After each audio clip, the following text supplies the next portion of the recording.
जगत गुरु श्री अविचल देवाचार्य महाराज की, श्रीमद करुणा सागर महाराज की, श्रीमद करुणा सागर महाराज की, श्रीमद करुणा सागर महाराज की, कैवल धाम की, कैवल धाम की, कैवल धाम की, जगत गुरु अविचल देवाचार्य महाराज की, जगत गुरु अविचल देवाचार्य महाराज की, जगत गुरु अविचल देवाचार्य महाराज की।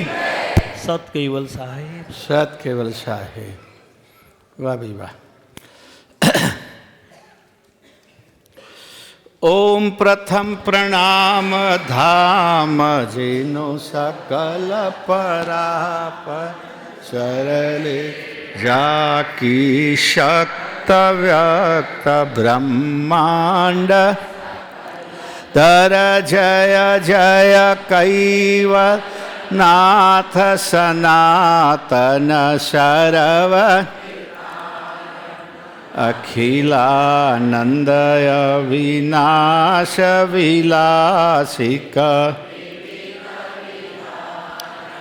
लोक चतुर्दश द्वंद्व फंद फन विविध भात्य गुण ग्रंथ वृंद विधि अगणित इंड कटाक्ष पाक्ष वसु अलंग सलंग एकतास आश कोहु हंस निवास धाम धनी तुम नमो नमो निर्वाण प्राणपति प्रकृति बिनो धन्य पुरुष पलक में आन धाम पति देव युगल शक्ति तब देवन के देव सकल शिर हो तुम कैवल साक्षीवंत सुत पद पुरुष एकलमल मय कंथ अंत मध्य हंस रूप स्तुति कुबेर निज ग्रंथ करण स्वर प्रथम यही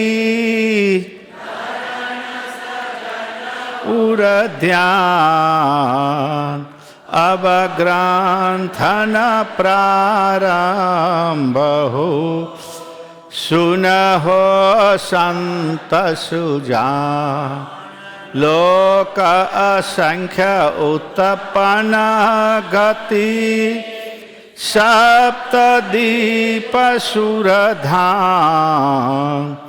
सोह सब ग्रंथ में वाक्य हो विविध भात्य गुण घ्राण सकल अंग भिन्न भिन्न गति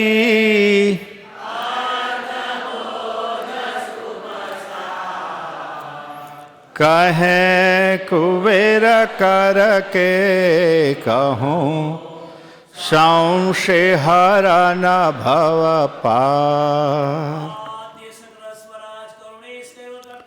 जय श्री कृष्ण स्वामी महाराज की जय परम गुरु श्रीमद करुणा सागर महाराज की जय द्वितीय कुबेराचार्य श्री नारायण दास जी महाराज की जय तृतीय कुबेराचार्य श्री बड़देव दास जी महाराज की चतुर्थ कुबेराचार्य श्री भगवान दास जी महाराज की पंचम कुबेराचार्य श्री प्रयागदास जी महाराज की षष्ठम कुबेराचार्य श्री शीतलदास जी महाराज की सप्तम कुबेराचार्य जगत गुरु श्री अविचल देवाचार्य महाराज की श्री सर्व संतन की श्री सर्वदेवन की श्री ज्ञान संप्रदाय की श्री गुरु गादी सारसापुरी की श्री कैवल धाम की द्वितीय सत्र प्रारंभ समय का सत कैवल साहेब।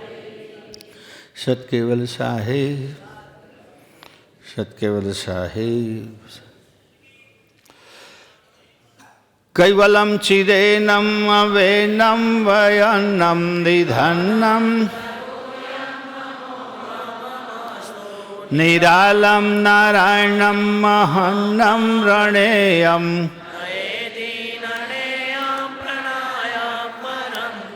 जपेनम जपायम मनाति मगोयम जहानम धाता विनय जे विधेवै वेदांतम सुनाति सनातम अगाधम बहोर्धम लहे जन्महादम नमामि नमस्तु श्रीमत्करुणा सागर कैवल धाम की जय। जगत गुरु श्री अविचल देवाचार्य महाराज की जय। सत्केवल साहेब, सत्केवल साहेब। पंचम स्वसंवेदनी अंदर આપણે પાંચમો સ્કંધ ચાલે છે અને પાંચમા સ્કંધમાં દિવ્ય પરમગુરુએ ખટવૃત્તિ અને એના દ્વારા ઉત્પન્ન થયેલા તત્વોની ચર્ચા કરી છે। મુખ્ય આમ ગણી શકે કે પંચમ સ્વસંવેદ ગ્રંથની ચર્ચા પાંચમા સ્કંદથી શરૂ થઈ છે એમ કહીએ તો ખોટું નથી, કારણ કે મુખ્ય તો એ જ મુદ્દો છે। આગળ તો બધું જે વર્ણન છે, ભાલ તિલકનું વર્ણન છે, પરમગુરુનું વર્ણન છે, બીજા ઘણા બધા વર્ણન આપ્યા છે। સારને રેતઘરને અક્ષર એની બધી વાતો છે, સ્થાવર જંગમ તિલક ચિંતામણીની વાતો છે, ભાલ તિલકનું સ્થાપન કર્યું છે ગુરુ મહારાજે બહુ સરસ રીતે। મુખ્ય મુદ્દો છે પંચમ સ્વસંવેદ ગ્રંથનું તત્વજ્ઞાન। સૃષ્ટિની રચના કઈ રીતે કરી,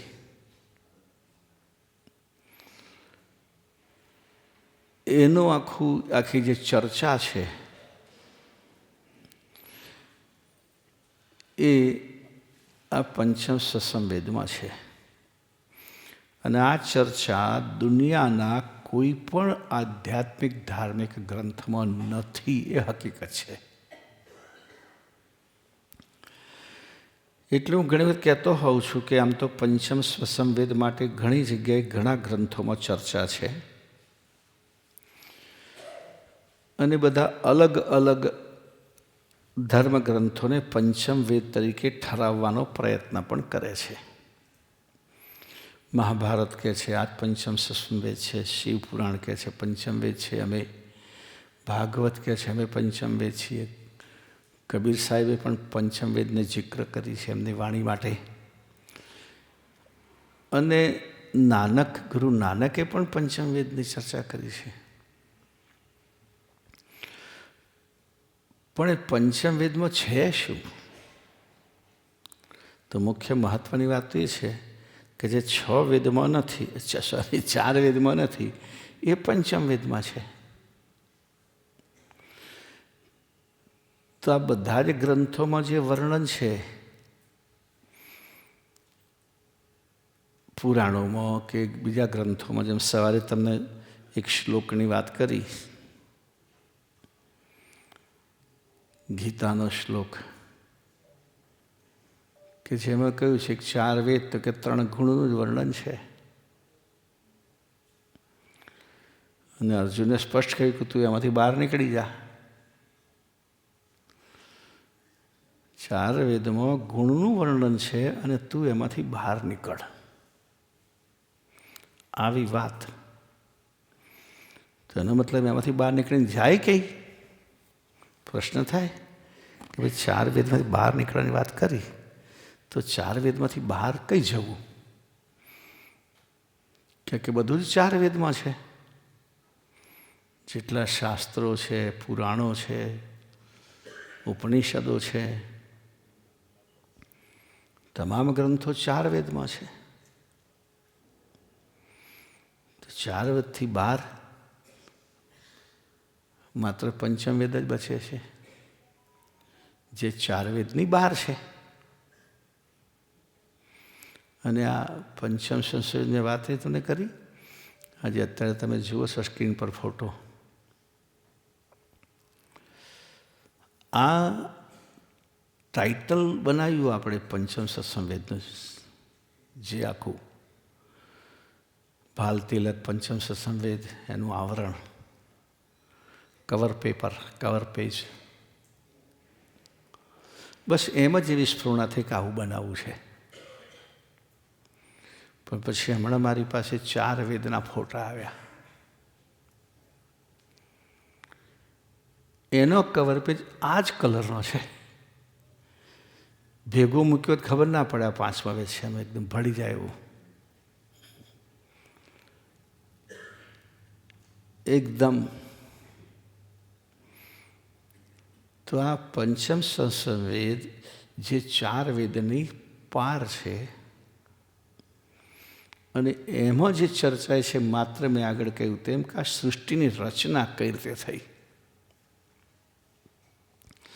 અનેક લોકોએ અનેક પ્રકારના દાવા કર્યા છે. જો કે ક્યાંથી થઈ, કઈ રીતે થઈ એની વાતો નથી આવતી. તો આપણે 5મા અંગમાં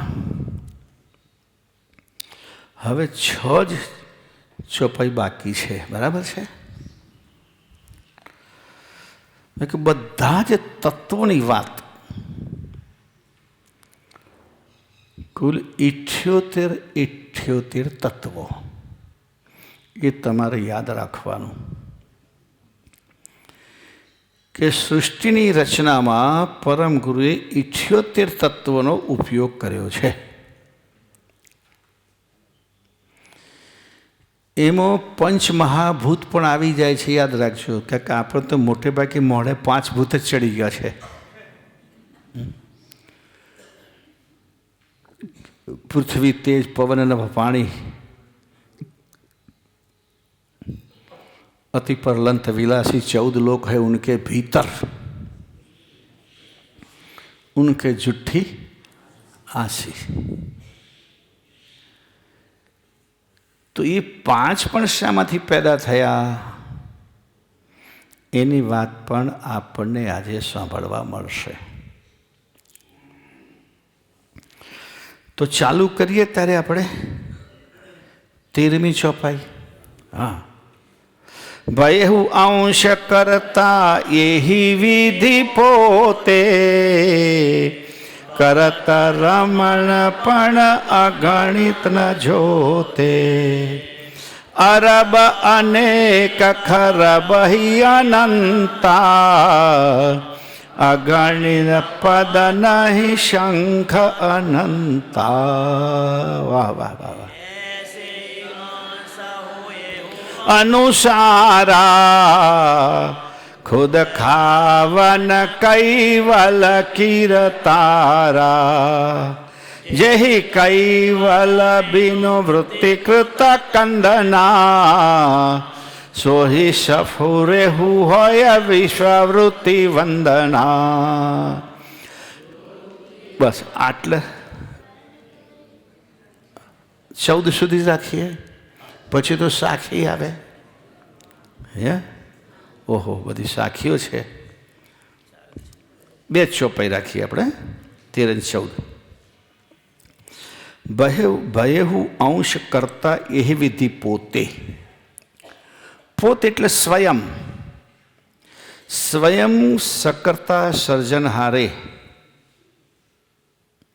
અંશને ઉત્પન્ન કર્યા, અને અંશો આ સંસારમાં કર્ત રમણ પણ ગણિતમ જોતે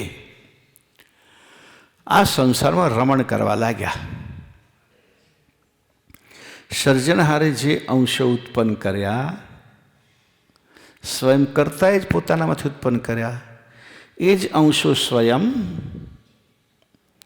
સૃષ્ટિમાં રમણ કરવા લાગ્યા, હરવા ફરવા લાગ્યા, આનંદ કરવા લાગ્યા. રમણના બહુ અર્થ થાય છે ને. ગણિતના જોતે, ગણિતના જોતે, ગણિતના જાતે શબ્દ હોય પણ આગળ પોતે છે એટલે પ્રાસમાં જોતે કર્યું. ગણી ન શકાય તેટલા, ગણિતના જાતે ગણી ના શકાય એટલા બધા અંશો આ વિશ્વમાં સર્જનહારના રમણ કરે છે. કે માનો કે 84 લાખ ઘાટ છે. અવાજ વધારે લાગે છે એવું મને લાગે છે. થોડો વોલ્યુમ, જરા વોલ્યુમ ઓછો કરો ભાઈ. અગણિત અંશો, ગણી ન શકાય એટલા. એને આંકડામાં ગણવા હોય તો અહીંયા બાપજી કહે છે, જો અરબ અનેક ખરબ હિ અનંતા. અનેક અરબ, અનંત ખરબ, અગણિત પદ્મ, નહીં શંખ અંતા. હવે આ શંખ અને અરબ ને ખરબ શું છે? જુઓ, ભારતીય સંસ્કૃતિનું બધું જ લાંબામાં લાંબું, મોટા મોટું.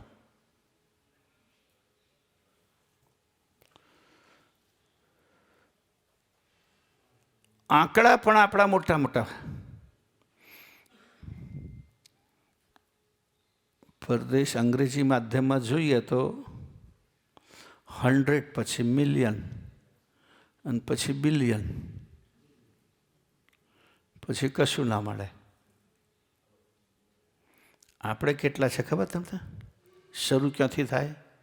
જો એકમ, એક આંકડો હોય એટલે 2 આંકડો હોય તો દશમ, 3 આંકડા હોય તો 100 શતક, 4 આંકડા હોય તો 1000, 5 આંકડા હોય તો 10,000, 6 આંકડા હોય તો લાખ. 6 આંકડે લાખ થાય,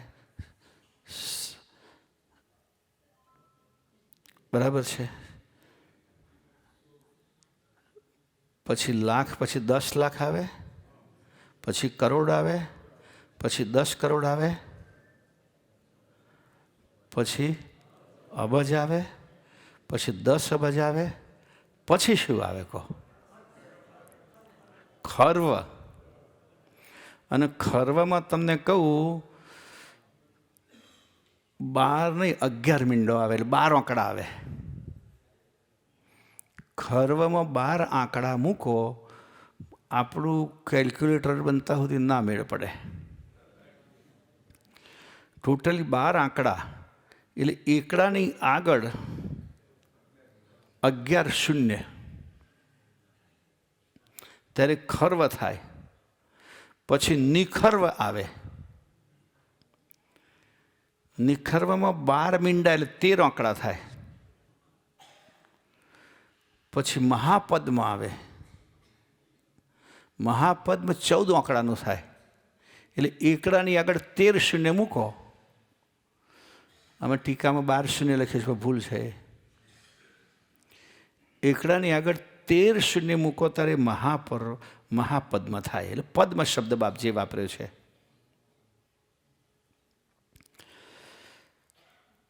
તો અમે 19 શૂન્ય, પણ 19 શૂન્યમાં મહાપદ્મ નથી થતો, શંખની પાછળ થાય.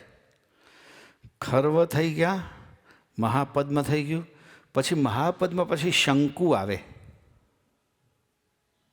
અને શંકુમાં 15 આંકડા આવે. એટલે એકડા આગળ 14 શૂન્ય મૂકો ત્યારે થાય આપણું શંકુ.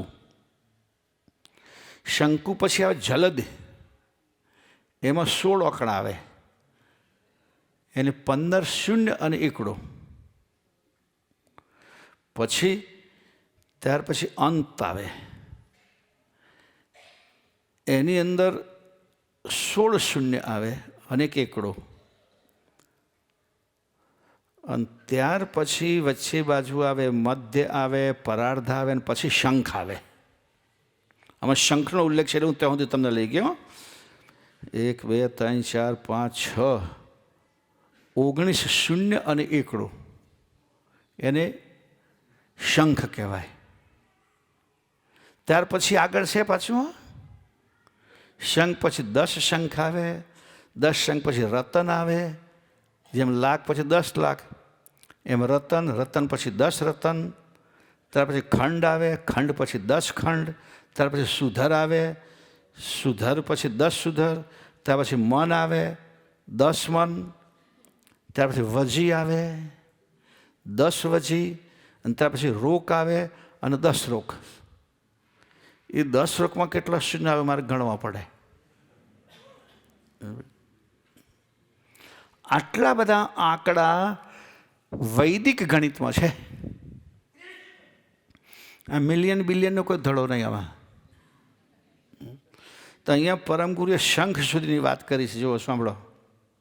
હા, એવું લખ્યું છે ને 13મી. હા, અરબ, અનેક ખરબ, અગણિત પદ્મ અને નહીં શંખ અંતા. શંખમાં ગણવા જે હતો અંત આવે તેમ નથી.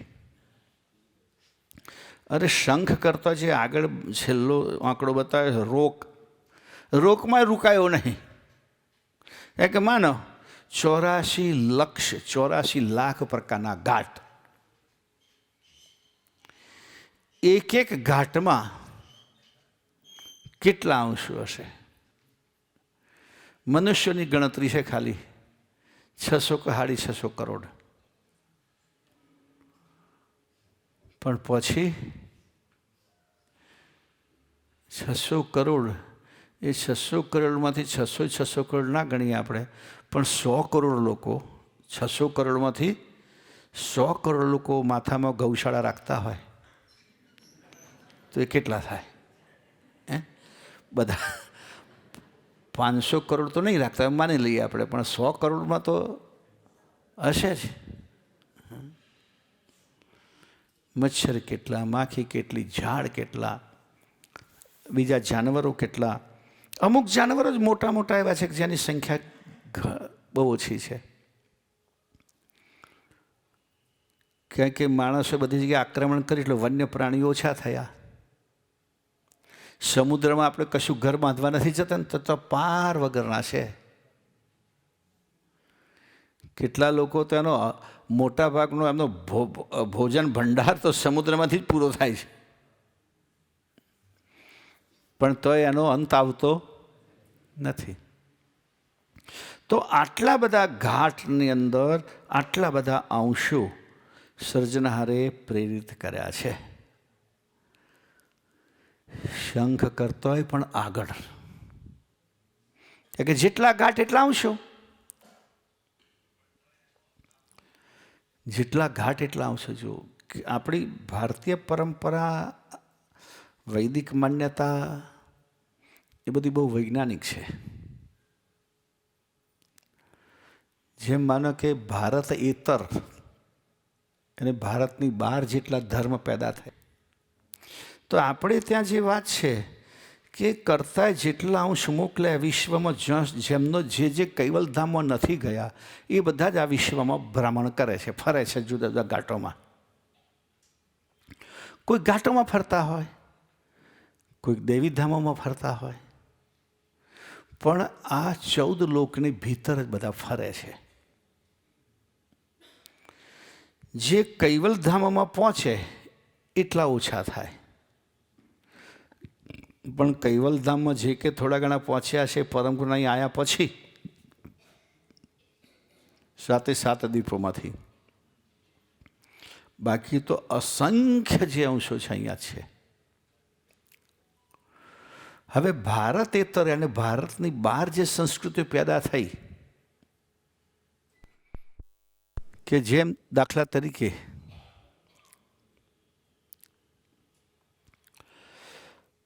બંધ થઈ ગયું. હેલો,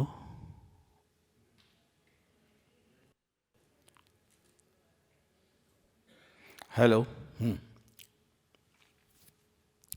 જે ભારતમાં નહીં, ભારતની બહાર જે સંસ્કૃતિઓ પેદા થઈ એ બધાની વાત આપણે વિચાર કરીએ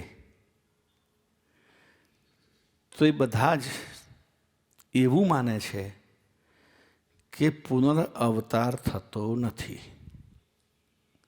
એટલે જે ઘાટ જ્યાં ગયો તો એનો ત્યાં જ રહે છે, એનો ફરી જન્મ થતો નથી.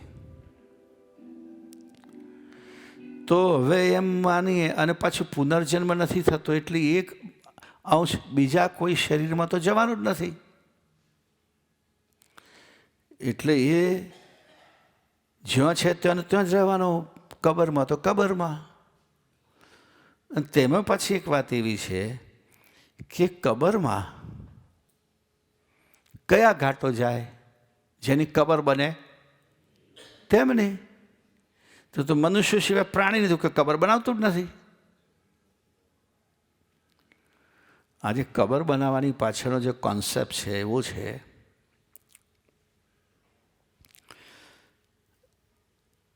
એક મિયાભાઈનું સાંભળતો હતો મૌલવીને કે હિન્દુઓ જેમ માને છે આત્મા અમર છે એમ આપણે પણ માને છે રૂહ અમર છે.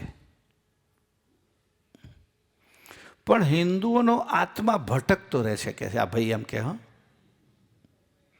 કોઈક વાર તો મનુષ્યના શરીરમાં જાય, કોઈક સ્વર્ગમાં જાય, કોઈક નર્કમાં જાય, કોઈ જુદા જુદા ધામમાં જાય. જ્યારે મુસલમાનના આત્માને તો બે જ જગ્યાઓ મુકરર છે, કાં તો જમીન ઉપર કે કાં તો જમીન અંદર. અંદર એટલે કબરમાં, કાં તો ઉપર રહે કે કાં તો અંદર રહે. એમાં ઉપર તો બિચારાને કેટલા વર્ષે મળે? કોઈને 50, 100 બહુ તો, બાકીની મોટી જિંદગી તો મેં જ ગુજારવી પડે. હવે જે મય પેસી ગયા એ પછી નવા જન્મે ક્યાંથી, પણ બીજા આવે ક્યાંથી?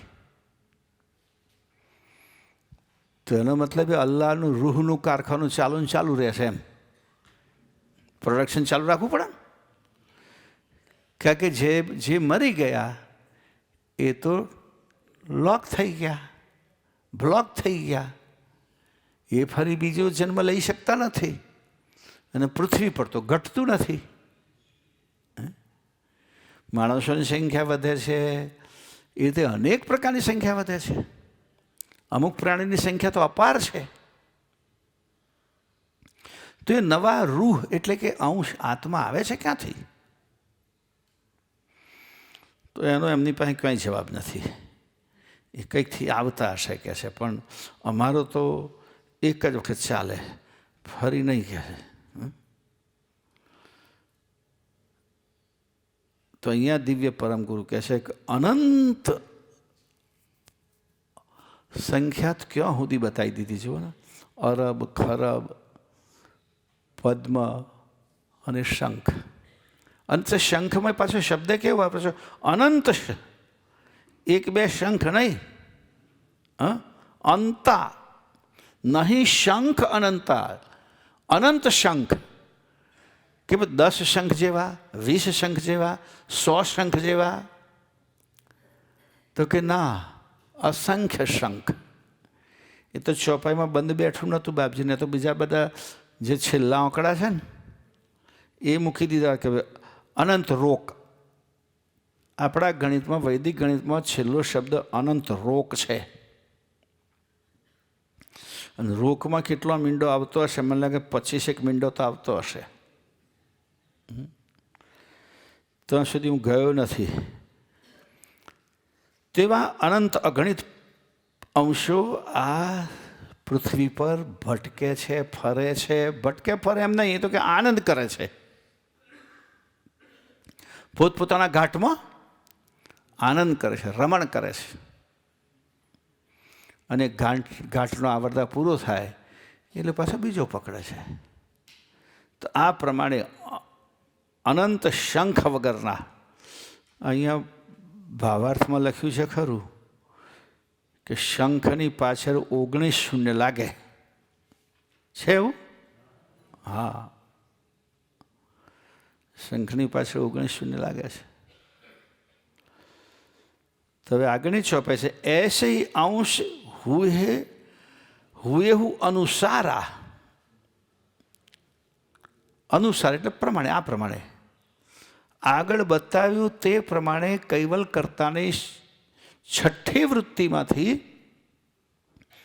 છઠ્ઠી વૃત્તિ દ્વારા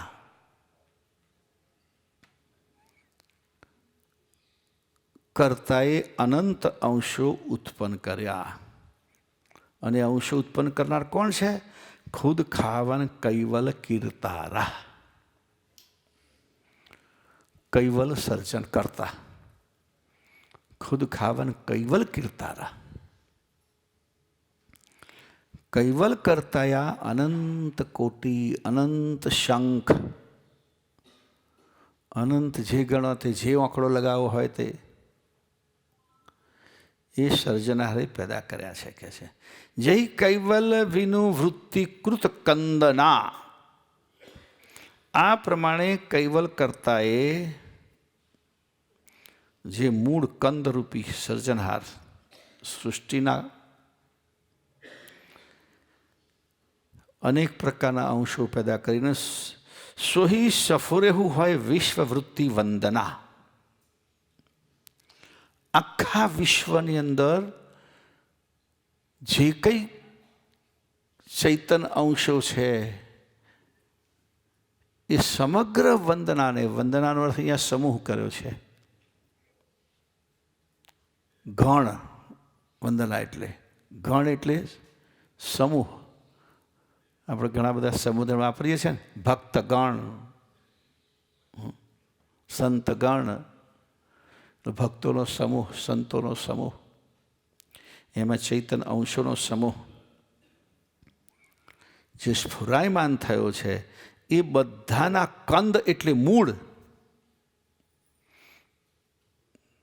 મૂળનો અર્થ થાય છે, મૂળ એટલું, મૂળ એટલે કારણે થાય. નથી કહેતા આ બધા ઝઘડાનું મૂળ આ છે. મૂળ એટલે કારણ. મૂળનો અર્થ ખાલી પેલું કંદ એકલું નહીં, કારણ. કે ભાઈ આ બધું જે છે એના મૂળમાં કોણ છે? તો કે પરમ ગુરુ. કારણ.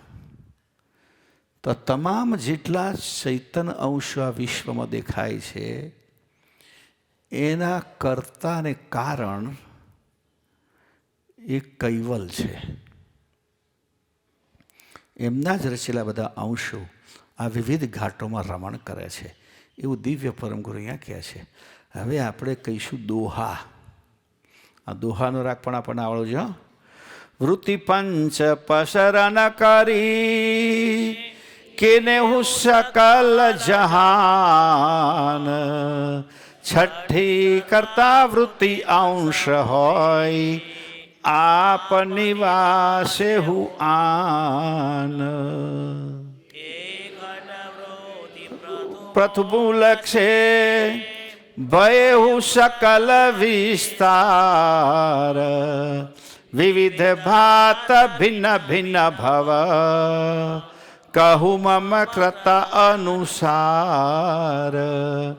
શ્રોતા સકલ સુનહો મમ, ભવ ઉત્પન્ન ભલ ભેદ, જેહી કરતા ગતે કુલ રચ્યા, સોહી ગતિ લહત ન વેદ, તેહી ગતિ સબલ સુનાવહુ, લોક ચતુર્દશ સાજ, થાવર જંગમ જલ થલ, સુરતનું સહિત સમાજ. વાહ! આને સાખી અથવા દોહા રાગ કહેવાય. પરમ સિદ્ધાંત પ્રણવકલ્પતરુ ગ્રંથનો આ રાગ છે. અચરતબાએ જે રચ્યો છે અચરત સાગર, એ ગ્રંથનો પણ આ રાગ છે.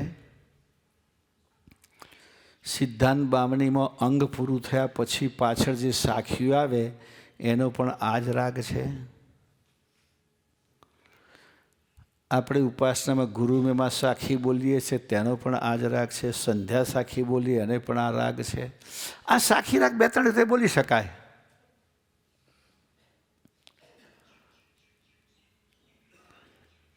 પણ સહેલો રાગ છે, ટૂંકી ચોપાઈ હોય. આ સાખીનો મતલબ સાક્ષી,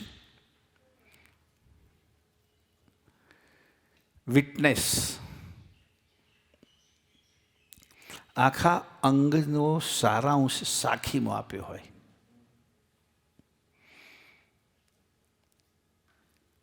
જેમ ગુરુ મહિમા છે એ જેટલી ચોપાઈ છે એનો સારાંશ ગુરુ મહિમા સાખીમાં આપી દીધો. એમાં અહીંયા જે આખું અંગ બનાવ્યું, આ 5મું સ્કંદ, અને એમાં જે વાતો કરી એનો સારાંશ આપણને આ 4 સાખીમાં પરમ ગુરુએ આપી દીધો. તો વૃત્તિ પંચ પસરન કરી કીનેહું સકલ જહાન. 5 વૃત્તિઓના પસારાથી સમસ્ત વિશ્વની રચના પરમ ગુરુએ સર્જનહારે કરી, એમ પરમ ગુરુ કહે છે.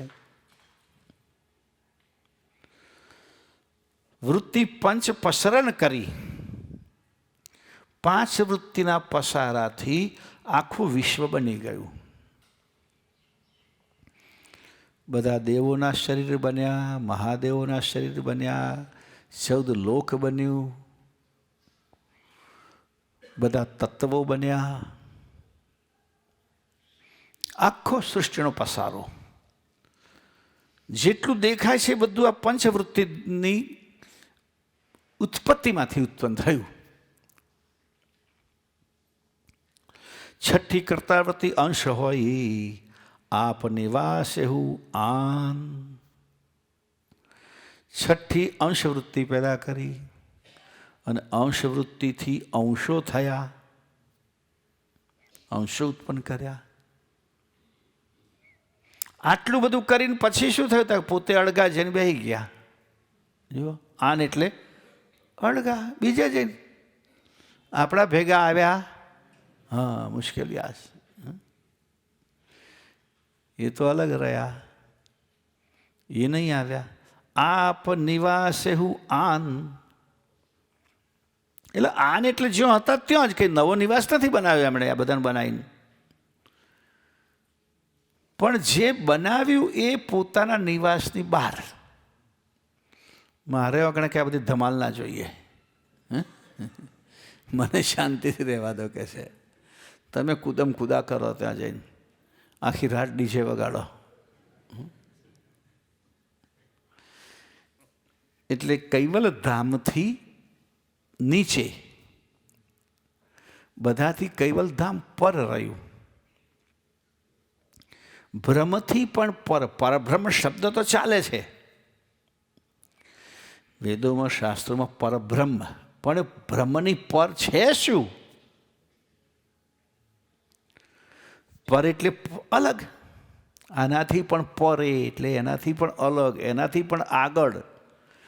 તો બ્રહ્મથી આગળ કશું છે, વાત બરાબર છે, પણ શું છે એવી સ્પષ્ટતા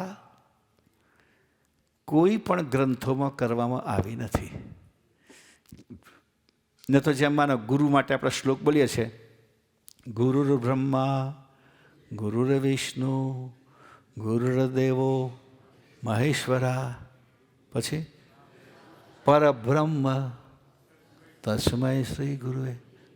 ગુરુ સાક્ષાત પરબ્રહ્મ, બ્રહ્મથી પણ પર. તો આપણા એકલા જ ગુરુ બ્રહ્મથી પર છે, બાકી બધા તો બ્રહ્મમાં છે. બ્રહ્મમાં એટલે બસ આદ્ય પુરુષ સુધી, નિરંજન સુધી. યોગીઓ પહોંચ્યા નિરંજન સુધી. બ્રહ્મરુદ્રમાં જઈને નિરંજનના દર્શનનો અનુભવ કરે છે. તો પરબ્રહ્મની વાતો છે, પણ પરબ્રહ્મમાં શું છે સ્પષ્ટતા નથી. જેમ કોઈ કહે કે ભાઈ અમે જાણીએ છીએ કે આ પહાડની પેલી બાજુ કંઈક છે, એ મોટી ઘણી વખત પહાડની તળેટીમાં ગામ હોય, અને પહેલાં તો લોકો કે પહાડો ઉપર જાય નહીં, પહાડની તળેટી પેલી બાજુ કંઈક શું હશે ખબર નહીં. એટલે પણ વાતો સાંભળવા મળે કે આ પહાડની તળેટીની પાર કોક છે, પણ કોણ છે એ ખબર નથી. એમ અહીંયા વાત છે કે બ્રહ્મથી પણ પાર કોક છે, પણ પરબ્રહ્મ. જેમ કબીરે પણ આ વાત કરી ને, એક રામ કા સકલ પસારા, એક રામ હૈ સબસે ન્યારા. 4 પ્રકારના રામની જે વાત કરી, એક રામ દશરથ ઘર ડોલે, એક રામ ગટગટ બોલે, એને પણ આપણે આત્મારામ કહીએ છીએ. અમારા વૈષ્ણવ તો બધાને રામથી જ ઓળખે. હો, જમવા બેસો તો તમને રામ જ પીરસવા આવે. રોટી રામ, ચાવલ રામ, દાલ રામ, સબ્જી રામ. મીઠા આગળ પેલા રામ લગાવી દીધા, રામ રસ. બધું રામમય જોવે. હો, રોટી રામ, હાથમાં લઈને ફાડવાના રામ. રામ કે તો બધા રોટલી ખાય ને, અમારે જમાતમાં ઘણી જમવા બેસવા તો 2 હાથે જ રોટલી પકડવાની. હો, હા, કારણ કે તોડવી પડે. તમને એ ભંડારામાં જમવા બેસો તો જમતા આવડવું જોઈએ. રોટલી આમ વારીને પકડે લોકો, ડબલ, અડધી આમ વાર દે, ભાઈ એમાંથી છે પક્કા દે ચીરો કરે, અને એ ચીરો પાછો બીજા ચીરા પર મૂકી અને એમાંથી બીજો પાછો ચીરો કરે અને દાળમાં નાખે ને પછી દઉં. દક્ષિણ ભારતમાં જાઓ તો ભાત ખાય, આમ આંખે ઉખેડીને પછી આંખો આમ જ નાખે, અને એમાં પાછો રસમ અહીં સુધી આવે ને એટલે એ પાછો. હા, તમને આવડવું જોઈએ. અજબ લાગે આપણને, આમ જ કરે. પછી ત્યાંથી શેર થઈ મારા બેઠું મોડું અહીં સુધી ખૂણે સુધી જાય, પણ પ્રેક્ટિસ એટલે.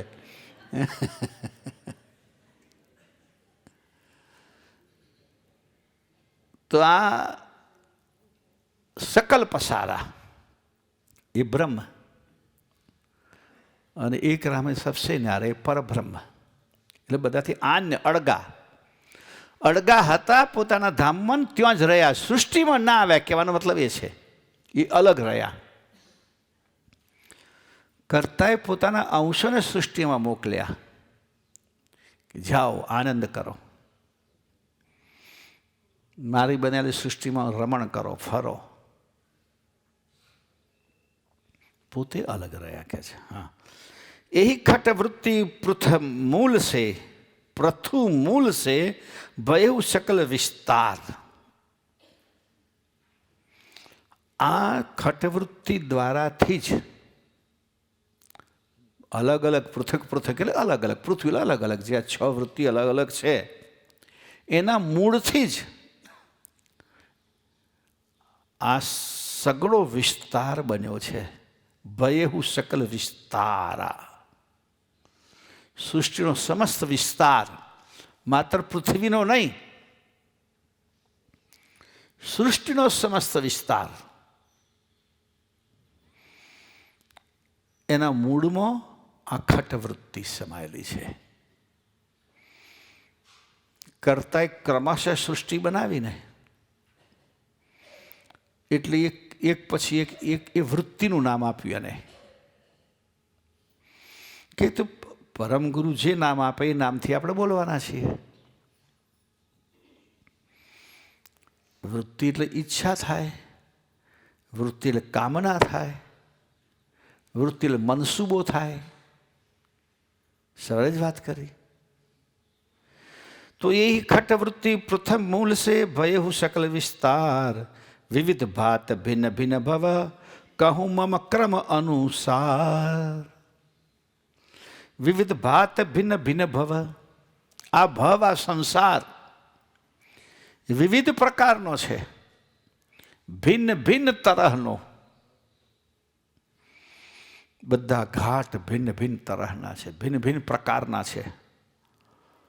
કહું મમ ક્રમ અનુસાર, ક્રમાનુસાર કહું છું. પરમ ગુરુ કહે ક્રમાનુસાર. ક્રમ ક્યાંથી શરૂ થશે? તો કે સૌથી પહેલા ઉપરથી ચાલુ કરવું પડે ને. એમ ક્રમાનુસાર છેક સુધી પરમ ગુરુ કહે છે હું વર્ણન કરું છું. જો ગ્રંથો જેટલા બનાયા છે એમાં અંગની રચનાઓ કરી, પ્રકરણની રચનાઓ કરી, પણ અગાઉથી વિષય નક્કી અને વિષયમાં શું કન્ટેન્ટ છે એ પણ નક્કી. એ રીતે આ ગ્રંથ બનાવ્યો છે. બધા જ ગ્રંથ આપણે હંસતા લેવા ગ્રંથનું ચાલે છે. તો દરેકના ઉપર અંગ બદલાય એટલે અંગનું નામ આવે. આ શાના વિશેનું અંગ છે? તો એ અંગમાં શું વિષયની ચર્ચા કરવામાં આવશે એ હેડિંગ ઉપર આવી જાય, અંગના નામોમાં આવી જાય. તો એ પ્રમાણે અહીંયા આગળથી કહે છે કે હું ક્રમ પ્રમાણે બધું વર્ણન તમારી સામે કરું છું, ક્રમાનુસાર.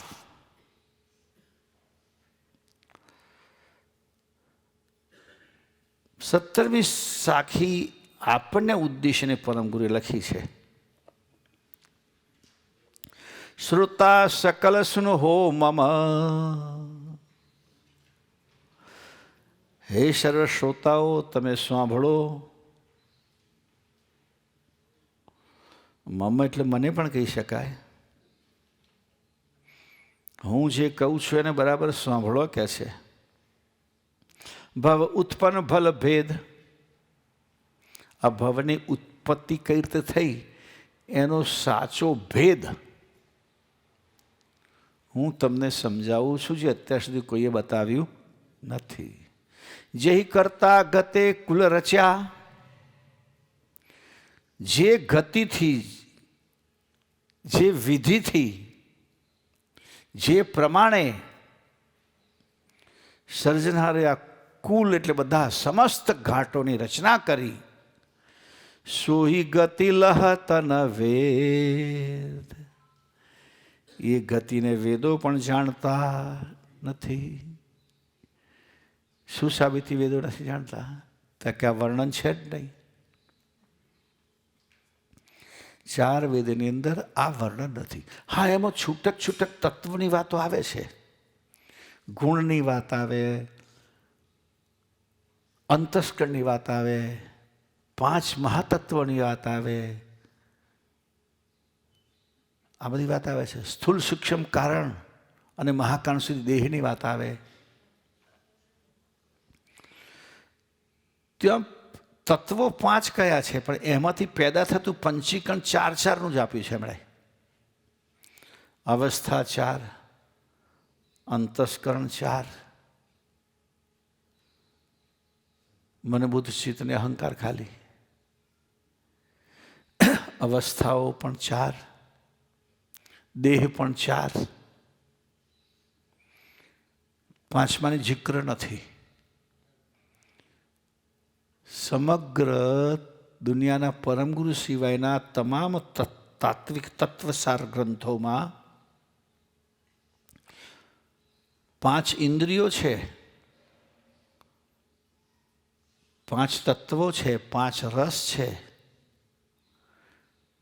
પણ 5 અંતસ્કરણ નથી, 5 અવસ્થા નથી, 5 દેહ નથી. તો 4 થઈ ગયો. વેદ પણ 4 એટલા માટે જ થઈ ગયા.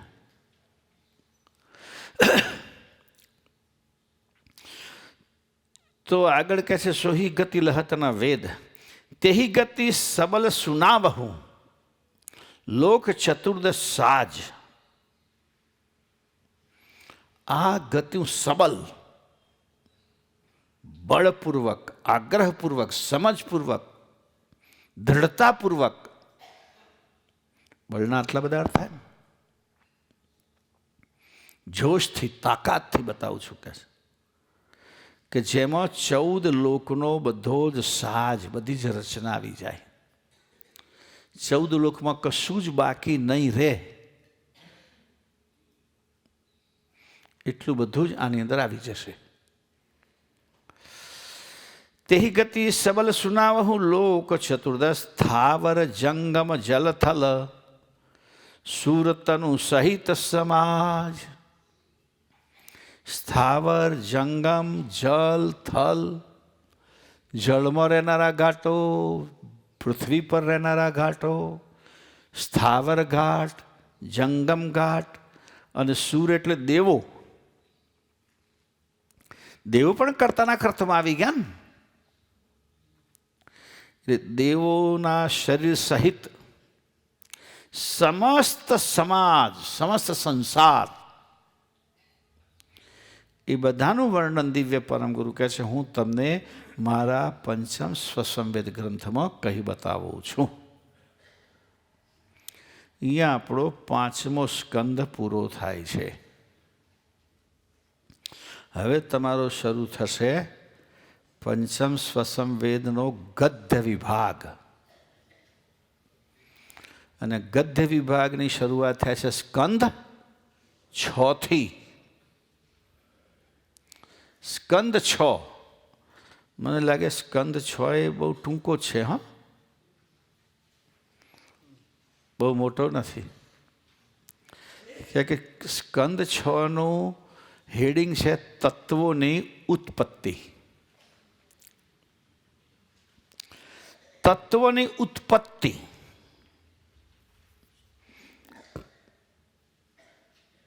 છોતેર તત્વો થયા ના, એ નહીં, આ નહીં. હા, બસ આના તરફ આપણે જઈએ. આ કૈવલ કર્તાએ જે તત્વ ઉત્પન્ન કર્યા એની અંદર બધું જ આવી ગયું છે. ટોટલી તમે જોજો, મથાળા ઉપર આપી છે વૃત્તિ છે, કર્તાની ખટ વૃત્તિ દેખાય છે.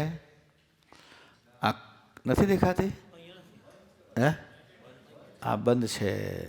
કંઈ નહીં, આપણા ગ્રંથમાં તો છે યાર. 239મું પેજ જુઓ. 239મું પેજ, એમાં આપણને દર્શાશે. મળ્યું પેજ? વાહ. તો સાથે સાથે પેલું પણ રાખો આપણે, 237માં પણ ઉપર રાખો. આ ભલે આમાં રહ્યું. 237ના પેજમાં પરમગુરુ શ્રીમદ કરુણા સાગર કહે છે કે હવે નિજ સજાણ સ્વરૂપ કૈવલ કર્તાને દ્વૈત રમણ કરવાનો ઉમંગ થયો, ત્યારે ખટ વૃત્તિઓ વડે વિશ્વ બનાવ્યું. બરાબર? તો આગળ ચોપાઈમાં આવ્યું છે કે પ્રથમ પ્રકાશ ભ્રમવૃત્તિ ઉત્પન્ન કરી. કે ભ્રમ તો હતું, સર્જનાર હતા, એટલે સર્જનારો પ્રકાશ પણ હતો. પણ એમાં 3 તત્વો પેદા કર્યા. એ ભ્રમમાંથી 3 તત્વો, એનું મહત્વ છે. વિકાસ, અવિકાસ, વિકાસ અને કુંભસ્થ. યાની એ સચરાચર વ્યાપક ભ્રમમાંથી ક્રિયા સ્વરૂપમાં પ્રાણને આકર્ષવા માટે આ 3 તત્વો કામ કરે છે. આપણે જ્યારે શ્વાસ લેતા હતા આપણે એમ જાય કે હવા જાય છે ને હવા નીકળે છે, હવા જાય છે ને હવા નીકળે છે. અને હવા જાય ને હવા નીકળવાથી જ કામ થતું હોય, તો જ્યારે હવા બહાર નીકળી જાય ત્યારે પંપ વળગાડી દઈએ.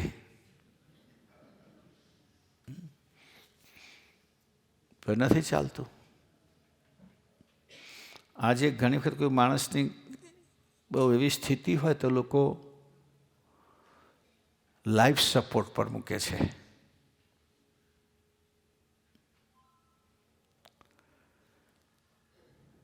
વેન્ટિલેટર કે શું કહે છે? હા. તો એ હૃદયને ધબકતું રાખવાનું કામ કરે છે ખાલી. એ લાઈફ સપોર્ટ હૃદયને ધબકતું રાખે. કે માણસ જીવતો તો હોય જ છે, પણ કે કોમામાં જતો રહ્યો.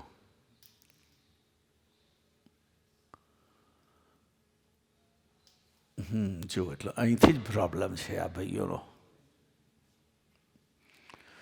કોમામાં જતો રહ્યો એટલે પછી તો ધીમે ધીમે ધીમે ધીમે શરીરના બધા ઓર્ગન કામ કરવાનું બંધ કરે. એમાં હૃદય જો ના ચાલે તો શરીરને બધી જગ્યાએ લોહી પહોંચાડવાનું કામ કેવી રીતે થાય? અને લોહી ના પહોંચે તો એ ઓર્ગન કામ ના કરે. કારણ કે લોહીની અંદર ઓક્સિજનથી મળીને બધું એમાં પહોંચે છે. એટલે ઉર્જા, શક્તિ, એનર્જી એ લોહીના માધ્યમથી પહોંચે છે. તો આ લોકોને માણસ જીવતો હોય તો એને લાઈફ સપોર્ટ પર મૂકવો પડે. હવે જેણે શોધ્યું તેણે પણ ડૉક્ટરોના રોકડી કરાવવાનું મશીન આપી દીધું. હા,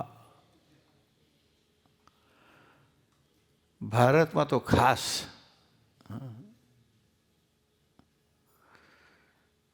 રોકડી કરવાનું મશીન. હવે જેનો સ્વજન હોય તો બિચારા એમ જ વિચારે કે હમણાં બેઠો થશે, હમણાં બેઠો થશે, હમણાં બેઠો થશે. અને કોક વખત આવી લાઈટ આવી જાય પાછી, મતલબ બેઠો થઈ જાય.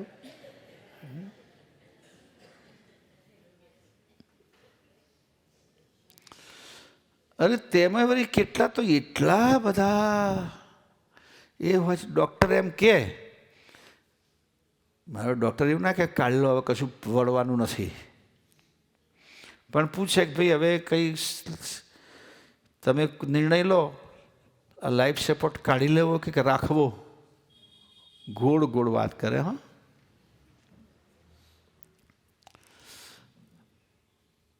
આપણને તો આશા હોય જ ને. હા, અને આપણને આશા હોય પેલાને મજા આવે.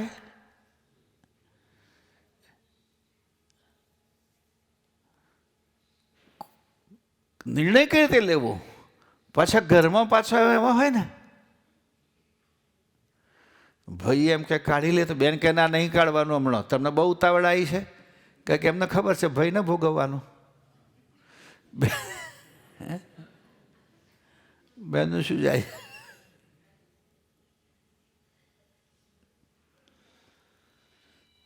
તો એ એટલા માટે કહું છે કે ડૉક્ટરોને કમાવાનું સાધન મળી ગયું કે જબરજસ્ત ઇન્કમનું સાધન.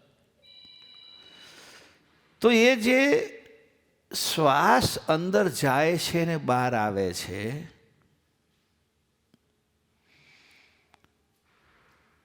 પ્રેરક કરવાનું એક પરિબળ છે અને રેચક કરનારું બીજું પરિબળ છે.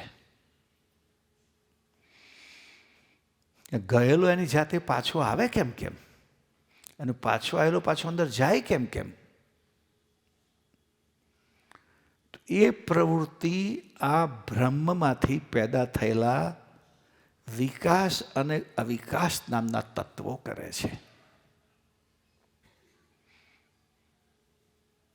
વિકાસ થાય, શરીરમાં જાય, ત્યાંથી કામ કરીને પાછો અવિકાસ બહાર આવે.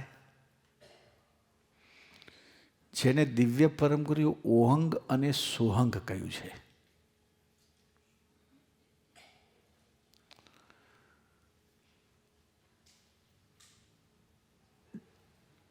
જે એક અંદર પ્રણવને ખેંચવાનું કામ કરે, એક બહાર. તો એ તત્વ સૌથી પહેલા સર્જનહારે નિર્મિત કર્યા બ્રહ્મમાંથી, પ્રકાશ બ્રહ્મમાંથી. વિકાસ, અવિકાસ અને કુંભસ્થ. હવે આ તત્વો પેદા થયા પછી શરીરની અંદર અથવા આ દેહમાંથી પણ બધામાં જ, બધાની ઉત્પત્તિથી માંડીને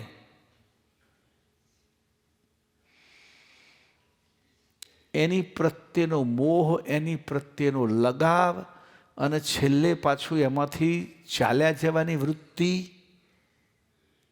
એ પ્રક્રિયાને સંજમ ભોગ વૃત્તિમાં સર્જનહારે સજાઈ, જેના માટે ચક્ષસત્વ નામના તત્વ, વગ્રજ્ઞાન ચક્ષસત્વ,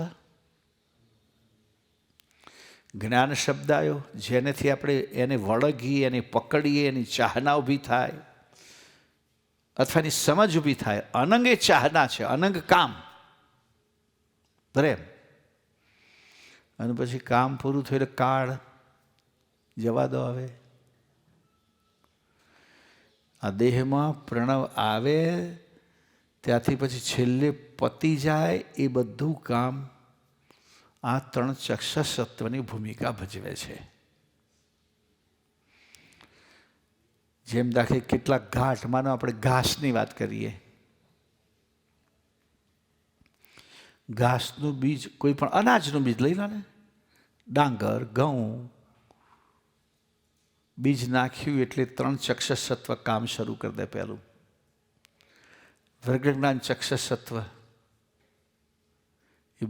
એને ખબર પડી જાય કે અહીંયા ભૂમિકા પણ અનુકૂળ છે, અહીં ઉગવા જેવું છે, અહીં ઉગી જવાય.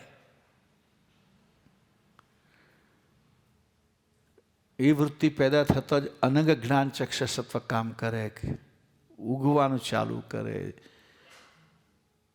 જમીનમાંથી કસ ખેંચે, બહારથી હવા લે અને વધી જાય. એને સમયે ફૂલ આવે, ફૂલમાંથી ફળ પરિવર્તિત થાય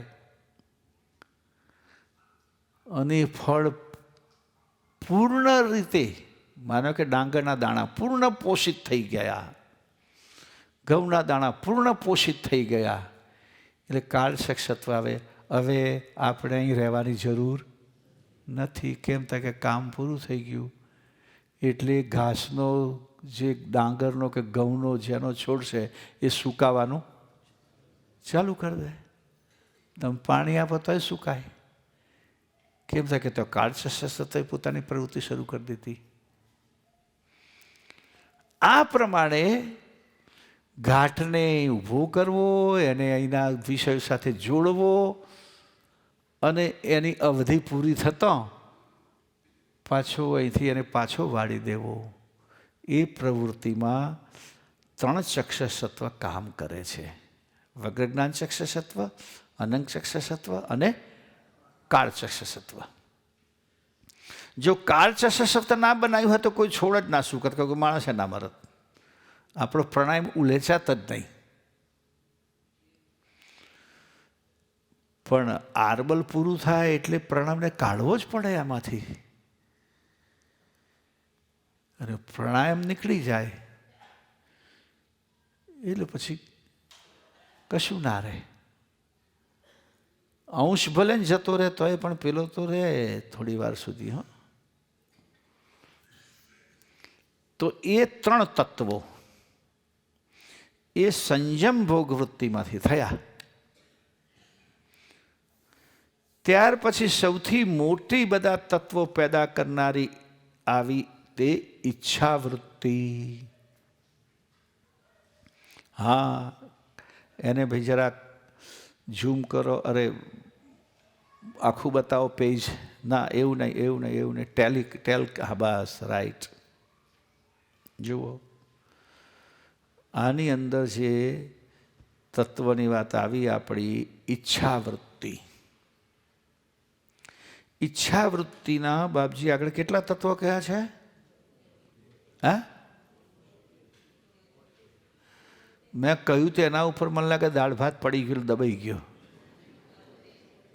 72 બરાબર છે. 72 તત્વો કયા?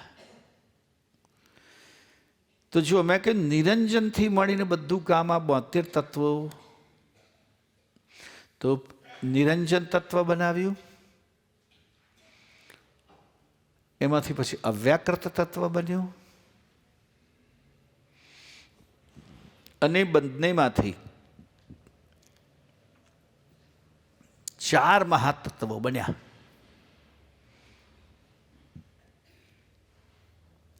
આનંદ કારણ તત્વને મહાતત્વ કારણ, આનંદ તત્વ કારણ અને મહાતત્વ કારણ. ત્યાર પછી પ્રકૃતિ તત્વ કારણ અને ધનંજય તત્વ કારણ. વર્ણન એવું જ આવે છે ને ગ્રંથમાં. ત્યાર પછી કર્તાએ ત્રીજી ઈચ્છાવૃત્તિ ઉત્પન્ન કરી.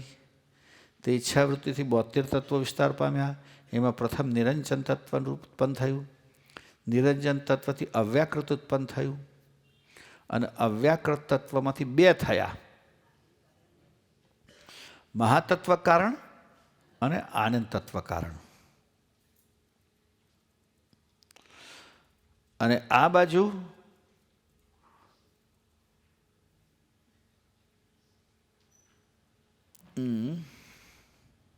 અવ્યાકૃત તત્વથી 2 કારણ, મહાતત્વ અને આનંદ કારણ તત્વ. તો આનંદ કારણ તત્વથી પ્રકૃતિ તત્વ, પ્રકૃતિ કારણ, આનંદ તત્વ કારણથી પ્રકૃતિ, અને મહાતત્વ કારણમાંથી ધનંજય. હવે પ્રકૃતિ તત્વ કારણમાંથી 3 ગુણ બન્યા, અને ધનંજય કારણમાંથી 3 ગણ બન્યા.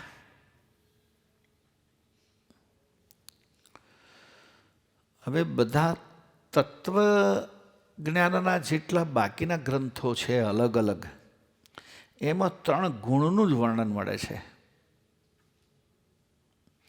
3 ગણનું વર્ણન નથી મળતું. 3 ગુણમાંથી જ એક એ બધું જ પેદા થયું. પરમગુરુ કહે છે ના, એવું નથી.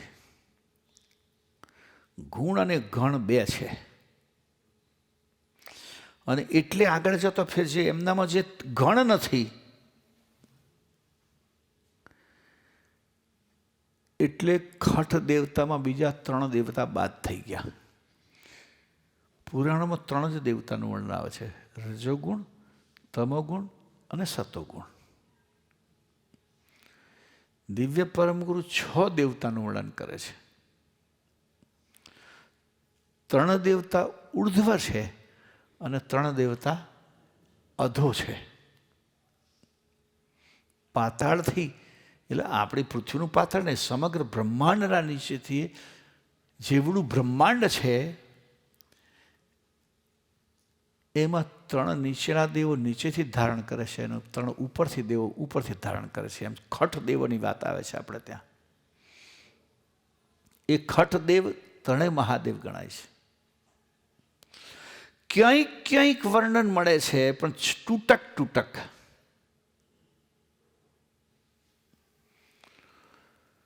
તૂટક તૂટક ક્યાંક વર્ણન મળે છે. હું આગળ એ વિષયની સાથે વાત કરીશ. તો પ્રકૃતિ તત્વ કારણમાંથી 3 ગુણ જ પેદા થયા, અને ધનંજય તત્વ કારણમાંથી 3 ગણ પેદા થયા. હવે 3 ગુણ કયા કયા?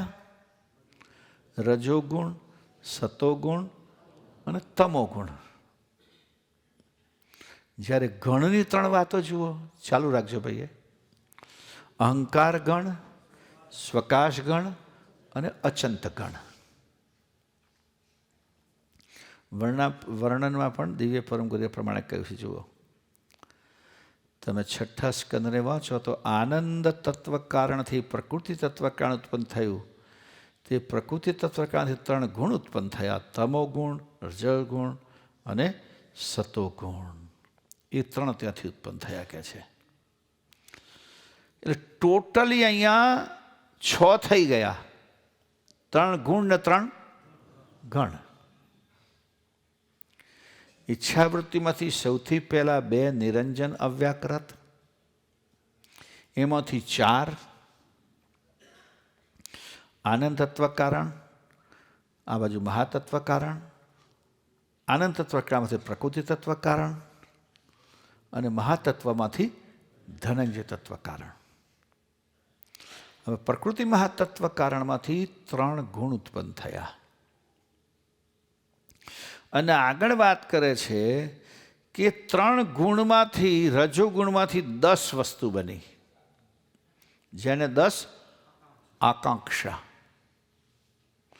આમે એ 10 આકાંક્ષાને પણ વિચાર કે રજોગુણ છે. આકાંક્ષા એટલે ઈચ્છા.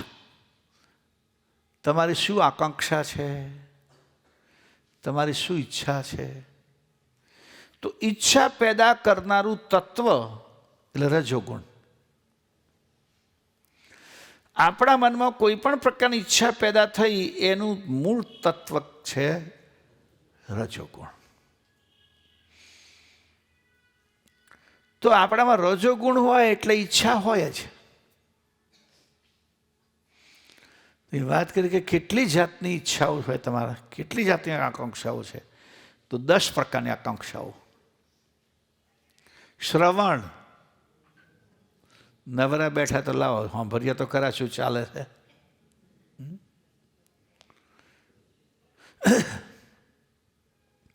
હમણાં આપણે ત્યાં ચાલતી હતી આ કથા, તો ચાલે છે ને રોજ રાતે, આજે પણ છે. એક ગામમાંથી થોડા ભક્તો આવ્યા હતા, ત્યાં કથા સાંભળ્યા હતા. પછી અમારા છોકરાઓને બધાને ઉતારો ત્યાં આપ્યો હતો 207 કે 8માં કે 9-10માં.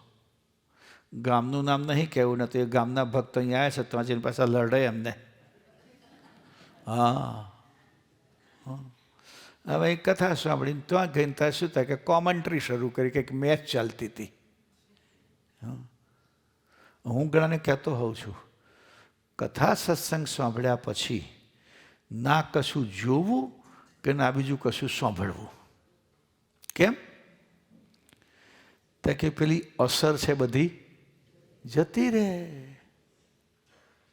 તમે જે સાંભળ્યું હોય એ જ વિચારતા વિચારતા સૂઈ જાઓ.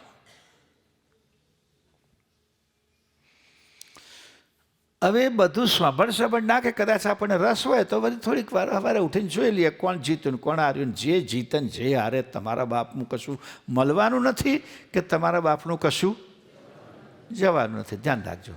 ખાલી તમારો સમય બરબાદ થાય છે, તમારું મન ખોટી જગ્યાએ ઓક્યુપાઈડ થાય છે, ખોટી જગ્યાએ એંગેજ થાય છે. પણ આ આકાંક્ષા છે એનું શું કરવું? શ્રવણ આકાંક્ષા છે તો ઉલટ પંચીકરણમાં જાઓ. સાંભળવાની ઈચ્છા થાય તો આપણે આપ્યું છે ને પેલું સાધન, કયું? Audio player. હાથે જ રાખવું. ઊંઘ ના આવે ત્યાં તો ચોપડીઓ મૂકી દેવાની. સરસ ચોપડી યાદ કરતા કરતા સુઈ જાઓ તમે. એવું સુગંધ આકાંક્ષા, ગંધ આકાંક્ષા નથી લખ્યું બાપ, સુગંધ આકાંક્ષા. દુર્ગંધમાં તો ઊભા થઈને ઉઠાઈને જતા રહીએ ત્યાંથી. ગંધ આકાંક્ષા છે. નિરીક્ષણ, નિરીક્ષણ તો જોવાનું. કશી તમારે જરૂર ના હોય તો એમ થાય અહીં બેઠા છો, કથા પ્રવચન ચાલે છે, ગ્રંથ શિબિર ચાલે છે, પણ અહીં થઈને કોઈક જતો હોય, ના તમારે કોઈ લેવા દેવા ના હોય તો પણ શું કરવા તમે આ આકાંક્ષા? કામ તો છે જ નહીં તમારે જોવાનું. જોવો કે ના જોવો કોઈ ફરક પડતો નથી, પણ પેલો રજોગુણમાં પડે છે, સરખો બેસતો નથી. કોણ આવ્યું? ક્યાં જાય છે? શું કરે છે? એવું ક્ષુધા પીપાસા. જમીને બેઠા પછી પણ કશુંક મળતો લાવો તારે. હે, આ ખાવા પીવાની આકાંક્ષાઓમાંથી જ પેદા થઈ છે. હા, જરૂરવાળું હોય તોય, ના જરૂરવાળું હોય તોય, ફાયદો કરનારું હોય તોય ને નુકસાન કરનારું હોય તોય. હમણાં બધા અમારા સંતોને બધા બેસે છે મારી સાથેના બધા છોકરાઓ. તે એક સુભાષિત હું બધાને વંચાવતો હતો કે ભાઈ તમે આ સુભાષિત જુઓ કે શું કહે છે. કે એક ભોગતા સદા રોગ મુક્ત. એક ટાઈમ જમે એ કોઈ દાડો રોગી ના થાય. દ્વય ભુક્તા બલવર્ધનમ. બે વખત ખાવાની એને જરૂર પડે જેને શરીર શ્રમની જરૂર છે, બળ જોઈએ છે. બલવાન, હા, હરવું ફરવું ચાલવું કામ કરવું તો બે વખત જમવું જ જોઈએ. બધાને એક ટાઈમ જમવાની જરૂર નથી. બે ટાઈમ જમા તમારું બળ વધે. 3 ટાઈમ જમનારો તાકે મોદો પડ્યા વગર રહે જ નહીં, વહેલો મોડો. અને 4 ટાઈમ જમનારો જાણે એનું બુકિંગ કરાવી દીધું અહીંથી જવા માટે. પરંતુ આજે આગળ કહ્યું તેમ ક્ષુધા પીપાસા. પીપાસા એટલે પીવાની ઈચ્છા. પાણી તો શરીરને જરૂર પડે એટલે આપણે પીએ છીએ. પાણી પીવું જોઈએ. શરીરમાં તમારા શ્રમ પ્રમાણે પાણી અવશ્ય પીવું જોઈએ. વધારે પડતોય ના પીવું જોઈએ. ને તો પાછું કિડનીને દૂર કરી પછી કાઢીને પાછું સીધું બ્લડરમાં મોકલવું પડશે. અને બ્લડર ભરાય છે એટલે તમને તરત ગોદો મારશે, ઊભો થાય. એટલે કિડનીનું કામ વધી જાય. પણ આપણા કદ પ્રમાણે, આપણા શરીર પ્રમાણે લોહીમાં પાણીની જરૂર પડે તો જ ફરી શકે. મેં ઘણી વખત કહ્યું છે, વાંચેલું જ કહું છું પાછું, કે મને ખબર નથી, હું મેડિકલમાં ભણવા નથી ગયો, પણ કે મનુષ્યના શરીરમાં 7 થી 8 લીટર પુખ્ત વયના માણસના શરીરમાં બ્લડ હોય. હવે આપણે 7 લીટર સમજીને ચાલીએ તો એ પ્રમાણે 6.5 લીટર પાણી એમાં હોય. હવે એ પાણી આપણા શરીરમાંથી ઓછું થાય છે. આપણે બાથરૂમ જવું પડે, કંઈક પસીનો થાય, આપણા શ્વાસમાં કેટલુંક બહાર નીકળી જાય ભેજ, એટલે એને આપણે પુટઅપ કરવું પડે. કુદરતે કેટલી સરસ વ્યવસ્થા કરી છે કે એમ લાગે કે પાણીની જરૂર છે એટલે તરત એલાર્મ વાગે. વાગે છે કે નહીં? કેટલાક તો જોડે લોહીને બેસતા હોય. બેસવું જ જોઈએ, સાથે રાખવું જ જોઈએ, એમાં કશું ખોટું નથી, યાદ રાખો.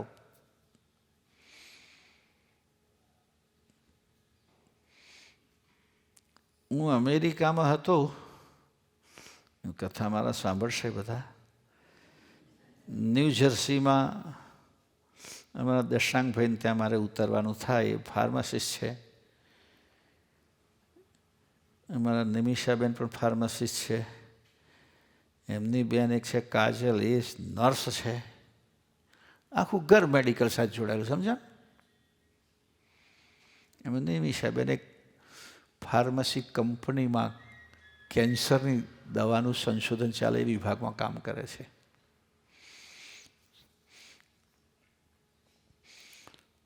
તો હું ત્યાં હોઉં એટલે મેં પાણી પીવા માટે બોટલ લીધી અને ખોલીને પાણી પીને મૂકી દીધી. મને પેલી મારી બેન કહે છે, કાજલ નર્સ, સીધું બોટલમાં પાણી નહીં પીવાનું. કેમ? મારે તો મારે જ પીવાનું છે, બીજા કોઈને આપવાનું નથી. સીધું પીએ તો એઠું થઈ ગયું કહેવાય ને. ત્યાં કે ના, એવું નહીં, અહીં તો એઠું જૂઠું કોઈ માનતા જ નહીં કહે છે. પણ બે પ્રોબ્લેમ થાય એમાં. કહો તો તમે ખાલી એક ઘૂંટો મારીને મૂકી દો, જરૂર જેટલું પીવો ના. અથવા તો કહો તો હાથમાં આવી ગયું કે આખો ઠાલવી દો. ઘણા માણસ હોય ને, ગળ ગળ ગળ ગળ ગળ ગળ ફેનિશ 1 લીટર હોય તો આવડી નાની એમથી હોજરીમાં 1 લીટર તમે ભરો એટલે જગ્યા તો રોકે કે ના રોકે? વિચાર તો કરો, કેટલું વજન થઈ જાય, શોના આધારે બાંધી રાખવાની એમ. એટલે કે જરૂર જેટલું પીવું હોય તો પ્યાલામાં જ લેવું. એટલે માથાકૂટ ના, 1 પ્યાલો પી લો, ઓછું પણ ના પીવાય ને. મેં કહું તારી વાત તો બહુ સાચી છે. નાના નાના માણસોની પણ વાતો સ્વીકારવા જેવી. હા, બહુ સાચી. તો ક્ષુધા પીપાસાની વાત છે, તારે શરીરને જરૂર છે પાણીને, એટલે પાણી જ પીવો. બીજા કશાની જરૂર નથી પીવા માટે, યાદ રાખો. અને પર્યાપ્ત પાણી પીવો એટલે. પણ અહીંયા ક્ષુધામાં પીપાસામાં બીજું બધું પીવાની જે ઈચ્છા થાય છે ને, એને કંટ્રોલ કરવાની જરૂર છે. આ રજોગુણથી થાય, આ પણ રજોગુણ જ. તમે જુઓ, ઘણા બધા માણસો છે ને, ઠંડુ ઠંડુ ઠંડુ, પાછું જાત જાતનું ઠંડુ. અને ઠંડાની વાત તો બિલકુલ ખોટી છે. હું તો વારંવાર કહું છું, જો તમને તરસ લાગે, તરસ શાથી લાગે? તો કે ગોઠવણ કરી છે સર્જનહારે કે લોહીમાં પાણીની જરૂર છે, માટે તમે પાણી એડ કરો. આખો આપણા બ્રેઇનમાં બધી સિસ્ટમ ગોઠવેલી છે. એટલે તમને તરસ લાગે, તમે પાણી પીવો. હવે ઠંડુ પાણી પીવો, લોહીને જરૂરિયાત ઊભી થઈ છે, માટે તમને તરસ લાગી છે, માટે તમને પાણી પીવાની ઈચ્છા જાગી છે. તો તમે જેવું સ્ટમકમાં પાણી જવા દો એટલે તરત લોહીમાં એ પાણી પહોંચી જવું જોઈએ. પણ ઠંડુ મોકલો તો એ પાણી લોહીમાં પહોંચતું નથી. તમે કહેતા છો, પૂછો ક્યાં જાય? કંઈ નથી જતું, આપણી હોજરીમાં જ રહે છે. પણ લોહીને એક વધારાનું કામ કરવું પડે છે કે ઠંડુ પાણી એને 37 ડિગ્રી સેલ્સિયસ અથવા 94 કે 95 ફેરનહીટ એને ગરમ કરવું પડે. એટલે કે લોહીને કામ ખોટું વધી ગયું. પ્લસ એટલું ગરમ થયા પછી લોહીમાં એ પાણી જાય તો 5 મિનિટ લાગે, 10 મિનિટ લાગે. હવે લોહીને તાત્કાલિક જરૂર હતી, માટે તમને કોલ કર્યો કે મેં રેડ ભાઈ, અને તમે એવું રેડ્યું કે કામ નહીં લાગતું, તો 2 રીતે નુકસાન થયું. અને એ ઠંડુ પીવાનું એકદમ કમ્પ્લેટ બંધ કરી દો ને તમે, બ્લોક જ, ઠંડુ પીવાનું જ નહીં, તો ખોટી પીપાસા જાગે જ નહીં. કે ઠંડુ છે ને પીપાસા, બહુ ઠંડુ છે ને પીપાસા થાય છે. જો કે ગરમમાં વાંધો એટલા માટે ઓછો છે કે ગરમ તો તમારું માપનું થયા વગર ગળાથી નીચે ઉતરતું જ નથી, એટલે તો તમે પીવાના જ નથી. કે સહેજ અંદર જો ગરમ ગરમ ગયું ને તરત બહાર આવી જાય, દજાડે. એટલે તો આપણે તો અમે આ અમેરિકા બધા ભાઈઓને બધા છે, ત્યાં કોફી ચા બધું મળે ને રેસ્ટોરન્ટમાં બધે, પણ એમનું કોફી ચાની કેટલું ગરમ છે એ લખેલું હોય છે. આપણા જેવી ચા ગરમ ના હોય, અને એટલે આપણે ચા ગરમ હોય એટલા માટે તો આપણે પિતાની સાથેમાં કારની કાર્બોરેટરની માફક એર ભેગી કરીએ ત્યારે જાય અંદર ભુર ભુર બોલે જ. કાર્બોરેટર ખબર કારનું પેટ્રોલ જાય એ જેટલું પેટ્રોલ એના કંઈક અમુક ગણું અંદર વાયુ જાય, જેથી ઓક્સિજન એમાં જાય ત્યારે ફાયરિંગ થાય. એટલે ગરમીમાં તો તમારે ગરમ વસ્તુ પીવામાં તો તમારે બહારથી જ ના પાડી દેશે, પણ ઠંડુ એ તો બહુ સરસ, હા હા હા ગમશે. પછી મય જઈને એને ધમાલ કરવી પડશે. તો પીપાસા, ખોટી રીતે પીપાસા ઊભી થાય રજોગુણની, એને બંધ કરો. એવું ખાવાનું પણ જરૂરિયાત વગર ખાવું જ નહીં, નિયમ રાખવો જોઈએ. ખાવાની બાબતમાં નિયમ રાખવો જોઈએ. બહુ બહુ તો 1 કલાકની જ ફેસિલિટી. અમારા પેલા બૌદ્ધમાં એક ભિક્ષુક મને મળ્યા હતા, અમે જતા હતા અહીંયા કૈલાસ માનસરોવર. તો એ બાજુ તો પાછા તિબેટમાં બૌદ્ધો બહુ ને, 2-4 સાધુ મળી ગયા, બૌદ્ધ ભિક્ષુક. વાતો કરતા કરતા ચાલ્યા. પછી અમે તો આમ તો ટાઈમે ત્યાં જમવાનું લગભગ મળે, પણ સવારનું ના મળે. સવારે વહેલા જ ચાલવાનું ચાલુ કરી દેવું પડે. એટલે અમારો જે ટૂર ઓર્ગેનાઇઝર હોય ને એ પાછો સાથે જ બધું ખાવાનું રોંધીને બધું પોટલો બાંધીને ચાલે, નહીં તો કચ્છ આપણે પડીકો લઈને ચાલવું પડે. એક જગ્યાએ બેઠા અને બૌદ્ધ ભિક્ષુકોને કે તમે પણ બેસો, ચાલો ભાઈ, દોસ્તી થઈ ગઈ હતી. એટલે નાતીબંધુ હતા, સમજ પડી? હે, નાતીબંધુ, સાધુની નાતું સાધી, બાવાની નાત. હા એમ બોલો ને છૂટથી.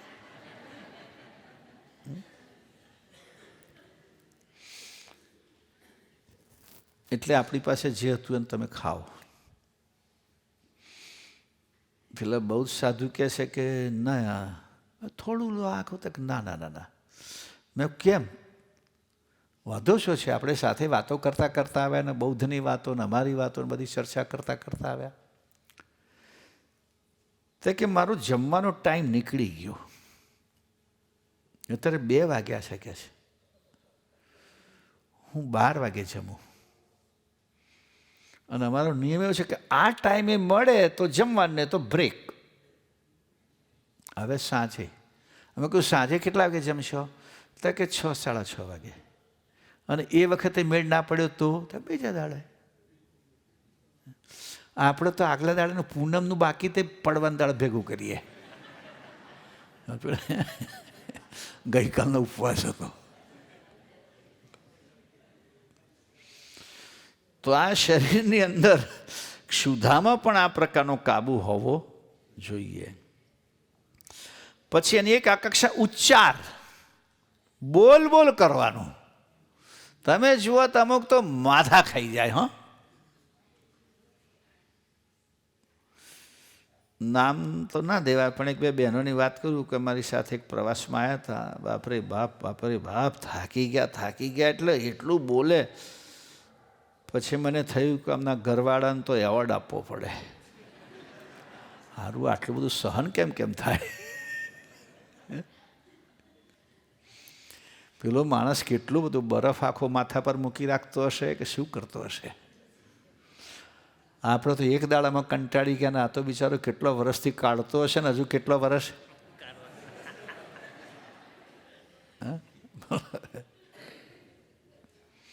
એમાં પછી ખોટું બોલવાનું, કોઈની નિંદા કરવાની, વગર કામનું બોલવાનું. ઉચ્ચાર એ પણ આકાંક્ષા છે, બોલવાની ઈચ્છા થાય. આ રજોગુણ છે.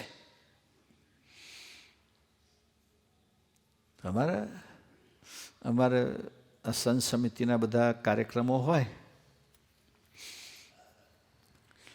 હવે પ્રવચન હોય એટલે મુખ્ય લોકો હોય, પણ બીજા કેટલા હોય ને ત્યાં ઘડીએ ઘડી ચિઠ્ઠી મોકલાવે, અમારું બોલવાનું, અમને બોલવા દેજો, અમને બોલવા દેજો. એટલે પણ તમારે બોલવું શું છે? ટાઈમ ઓછો છે.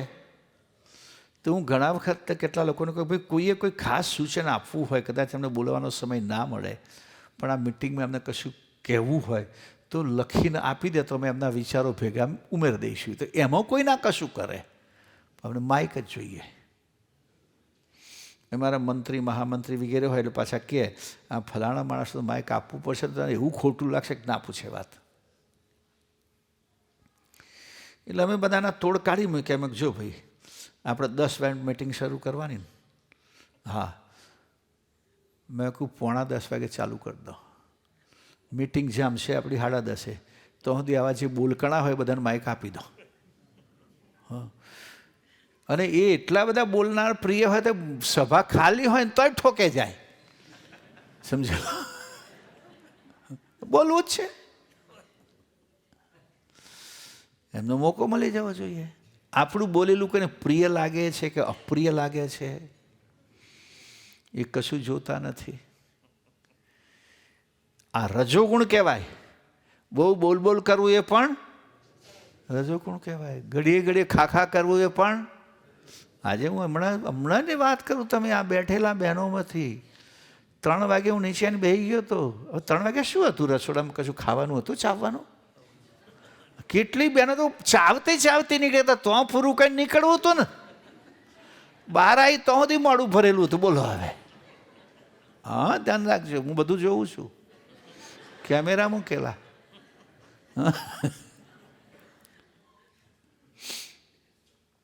એમાં તો એક બેન એવા નીકળ્યા હતા પાછા અહીંયા જ કે મેં કહું અમને તો ખાવાની જ જરૂર નથી. હમણાં દાડામાં એક જ ટાઈમ ખાય તો કે બેરે વજન ઉંચકાય છે.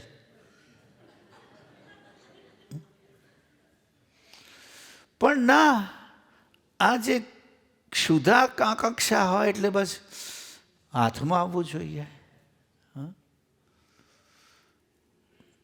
પેલો નહીં એક મિયાજી ભાઈ કહે છે કે જાંબુ લીધો કંઈકથી, તે પેલા ખાખરાના લીલા પાંદડામાં આપ્યા. આમાં કંઈક ખાય છે, કંઈક ખાય છે. તો જોયું તો એમાં એક ભમરો હલ્યા, અને એવું કલર બળ તો એવો જ હોય ને. ના, તો તોલમાં આવ્યો છે, પૈસા લે.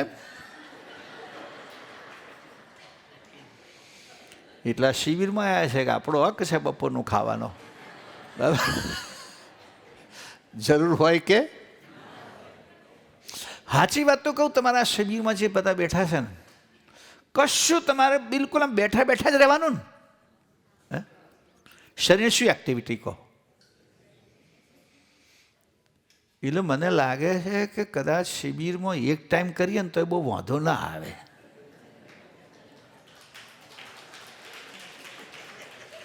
જેણે તાલી પાડી નોંધી લો જરા ભાઈ કેમેરામાં, સોજે નહીં જમે.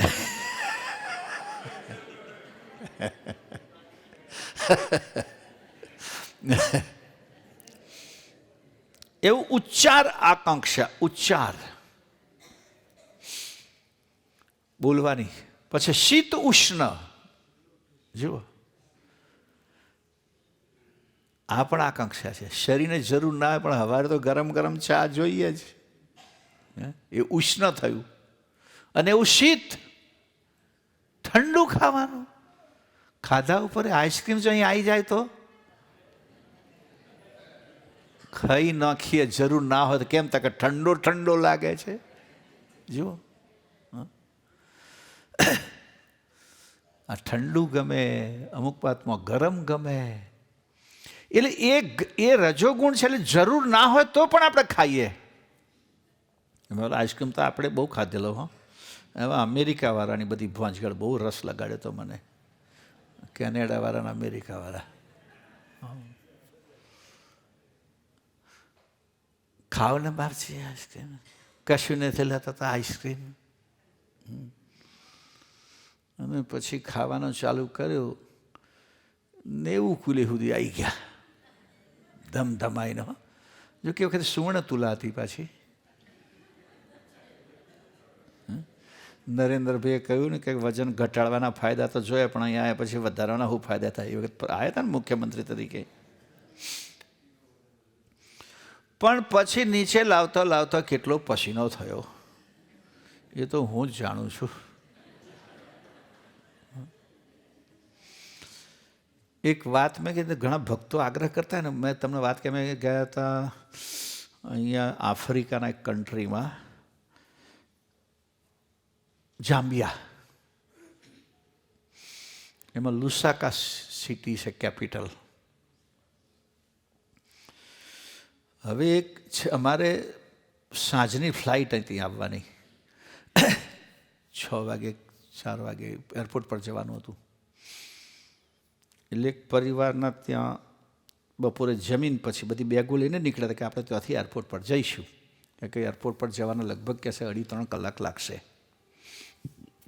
એમાં વચ્ચે એક ફોન આવ્યો, એક આપણા અનુયાયી મને કહે, ગુરુજી આજે જ મને ખબર પડી તમે અહીંયા આવ્યા છો લુસાકામાં. મારા ઘર પધરામણી તો કરવી જ પડે. મેં પેલા ભાઈને પૂછ્યું, મેં કહું અમને કહો તમે કઈ બાજુ છો? પેલા કે આ બતા કે હા આપણે એરપોર્ટ પરથી જરાક અડધા કલાક માટે અંદર જવું પડશે, પણ વાંધો નથી આપણી પણ ટાઈમ છે, જઈએ. જે મેં પછી આરામ કરવાનો હતો એ કેન્સલ કર્યો, સીધા નીકળવાનું હતું. પેલા ભાઈના ત્યાં ગયા હતા, હા હા શું એણે સ્વાગત કર્યું. બધું કે હું 2 દાડા પહેલાં જ ઇન્ડિયાથી આવ્યો છું અને ત્યાંથી મુંબઈનો હલવો લાવ્યા હતા, અને કોઈકના પ્રસિદ્ધ પેંડા ને કોઈકની પ્રસિદ્ધ કાજુ કતરી ને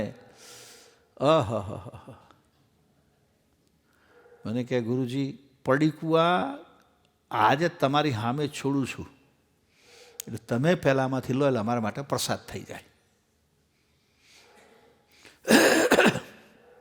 હું ડાયાબી શાસ્ત્રીમાં 2 જણ હતા. જમીને નીકળીને અમને અડધો જ કલાક થયો હતો. બોલો હવે શું લેવાય? લેવાનું જ ના હોય એટલો આગ્રહ. પછી દુરાગ્રહ પર ઉતર્યા. દુરાગ્રહ એટલે એમને તો આંખોમાં પાણી લાવી દીધું. બાપજી મારા ઘરે કશું નહીં લો, મારું આવું નસીબ, મેં શું ગુનો કર્યો હશે, મેં શુભ કાપ કર્યું હશે કે ગુરુજી મારા ત્યાં કશું ના લે? તારી ભલી થાય. તો ઇમોશનલ બ્લેકમેલિંગ.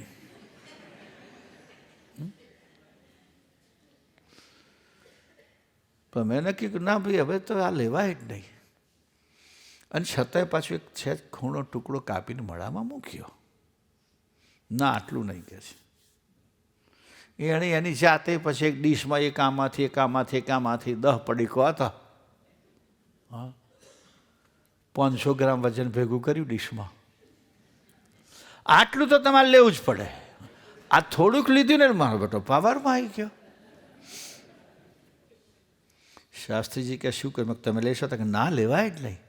પછી મેં એને કહ્યું, જો ભાઈ અમે કેમ નથી જમતા, તારો કોઈ ગુનો નથી, તારું કોઈ પાપ નથી, તારો ભાવ જોઈને મને બહુ આનંદ થયો અને એટલા માટે તમારો આગ્રહ તમે એરપોર્ટ પર જતા જતા આરામનો ટાઈમ કાઢીને અહીં આવ્યા. પણ મારી ઈચ્છા એમ છે કે થોડું વધારે જીવવું છે, મોડું પડવું નથી ને વધારે જીવવું છે, એટલા માટે અમે નથી ખાતા. પણ તમારી ઈચ્છા હોય કે અહીંથી જઈને સીધા ગુરુજી હોસ્પિટલમાં જાય તો લાવો ઠોકી ગાલું. ના ના ના બાપજી, કંઈક મારે પછી એમને ઇમોશનલ જ કરવા પડે ને. જે હથિયાર એમણે વાપર્યું હથિયાર મારે વાપરવું પડ્યું. સમજી ગયા પણ હો. અને આ ચતુર્માસમાં તમે આ જ વિષય ચલાવો, હવે કોઈ મને આગ્રહ જ ના કરે, હું એમને આગ્રહ ના કરું. આગ્રહ તો ના કરું પણ વધારે ખાતા તો ઊભા રહા. મેં 2-3 લેડીઝ જોયા હું આજે 3 વાગે આવી ગયો તો ચાવતો જ બહાર આવ્યો. આ કેવું સારું. અમારી ગાયો કોઈ દાડો વાગલતો નહીં નીકળતી ગૌશાળામાંથી. બેસીને શાંતિથી વાગોલીને પૂરું કરીને પછી ઊભી થાય. પછી કહે છે અમે કંઈ થોડી ગાયો છીએ.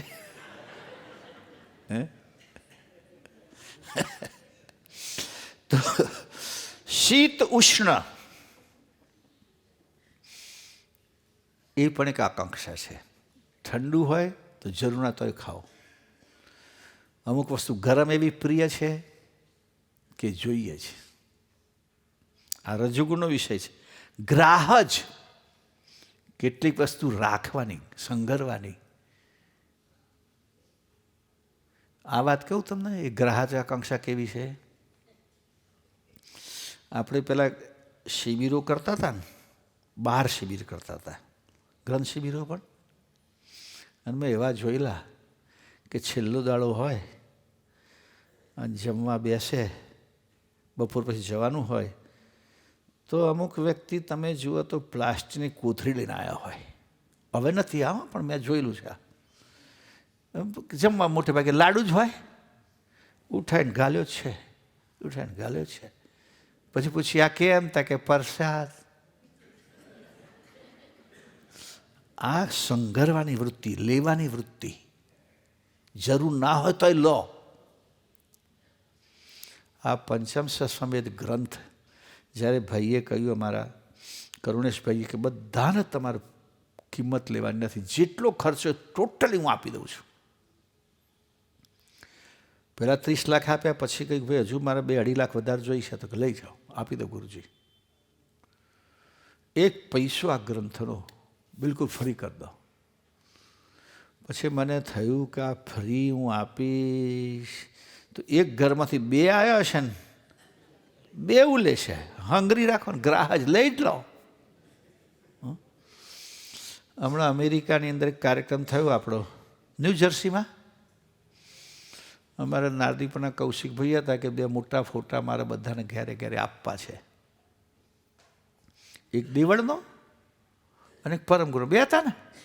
હા, મેં કહી દીધું ભાઈ અમને ફ્રી આપવા છે એટલે બધા જ લેવાના છે.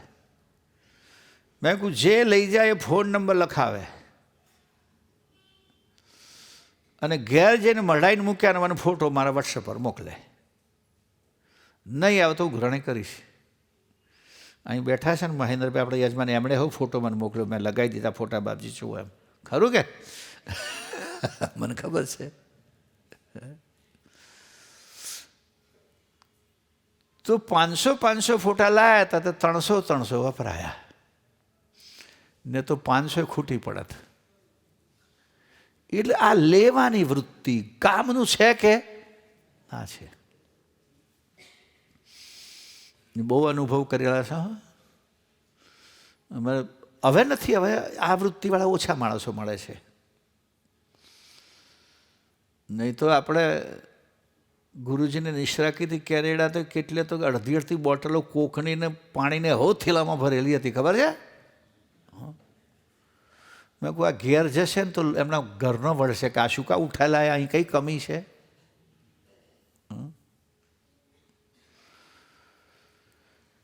એટલે આવું લેવાની વૃત્તિ ખરી કામ લાગશે, કાલે કામ લાગશે, ઘેર જઈને કામ લાગશે. પછી અમે આખું કેટલું બદલી કરી. હા, હવે નથી કરવું પડતું. પહેલાં જો છેલ્લા દાડે શું કરવાનું, મારે ખબર, 3 દાડો કાર્યક્રમ હતો, મિષ્ટાનમાં શીરો જ બનાવવાનો.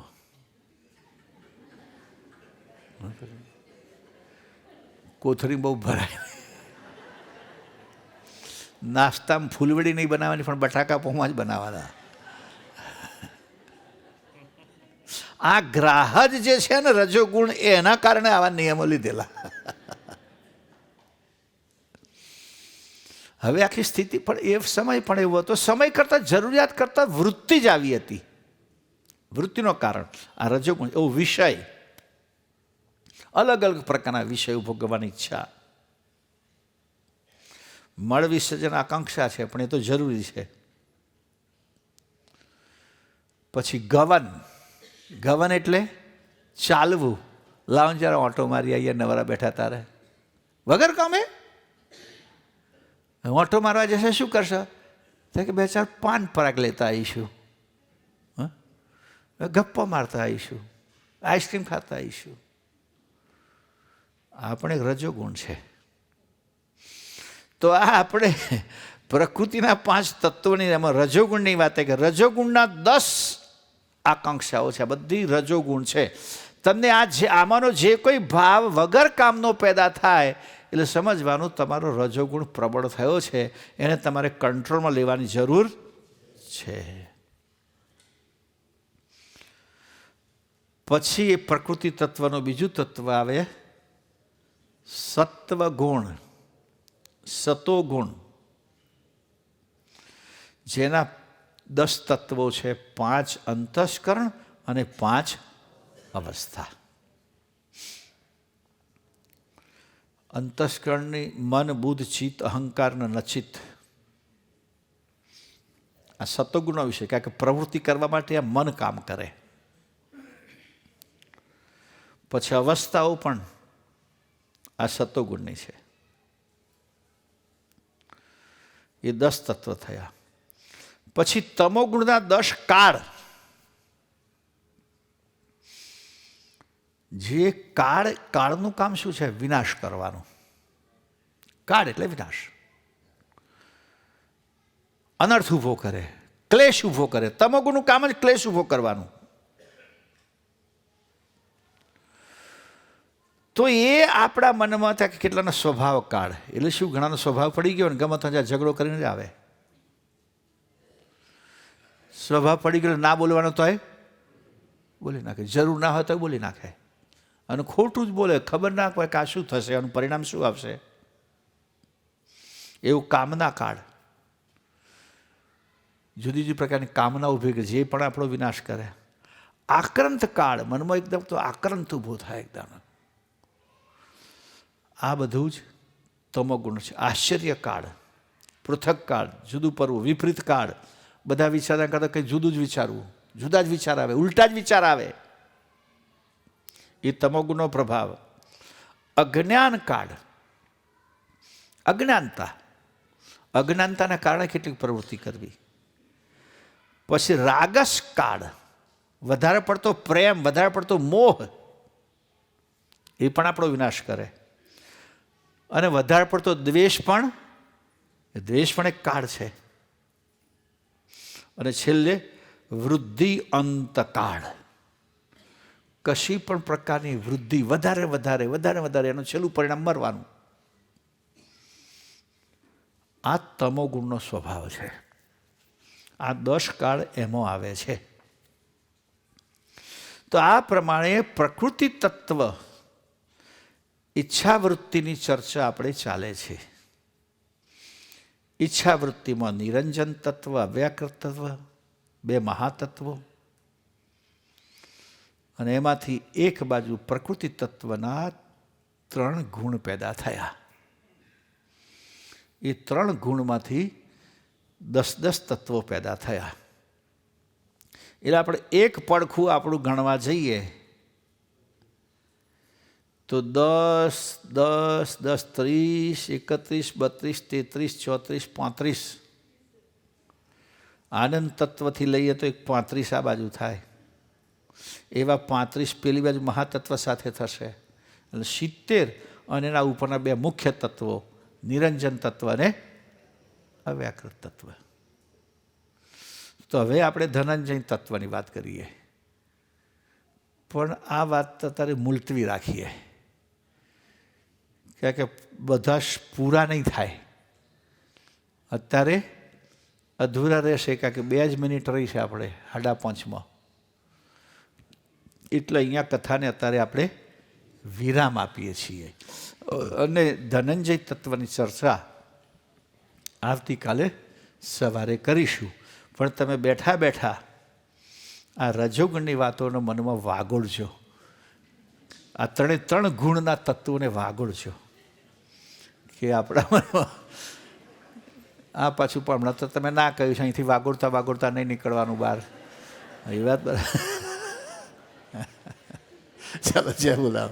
આદ્ય સકર સ્વરાજ કૌણેશ કૈવ કરતા કી જય. શ્રી કૃષ્ણ સ્વામી મહારાજ કી, પરમ ગુરુ શ્રીમદ કરુણાસાગર મહારાજ કી, દ્વિતીય કુવીરાચાર્ય શ્રી નારાયણદાસજી મહારાજ કી, તૃતીય કુવીરાચાર્ય શ્રી બળદેવદાસજી મહારાજ કી, ચતુર્થ કુવીરાચાર્ય શ્રી ભગવાનદાસજી મહારાજ કી, પંચમ કુવીરાચાર્ય શ્રી પ્રયાગદાસજી મહારાજ કી, ષષ્ઠમ કુવીરાચાર્ય શ્રી શીતળદાસજી મહારાજ કી, सप्तम कुबेराचार्य जगतगुरु श्री अविचल देवाचार्य महाराज की, श्री सर्व संतन की, सर्वदेवन की, श्री ज्ञान संप्रदाय की, श्री गुरु आदि सारसापुरी की, श्री कैवल धाम की द्वितीय सत्र पूर्णावर्ती का सत कैवल साहेब। सत केवल साहेब, सत केवल साहेब।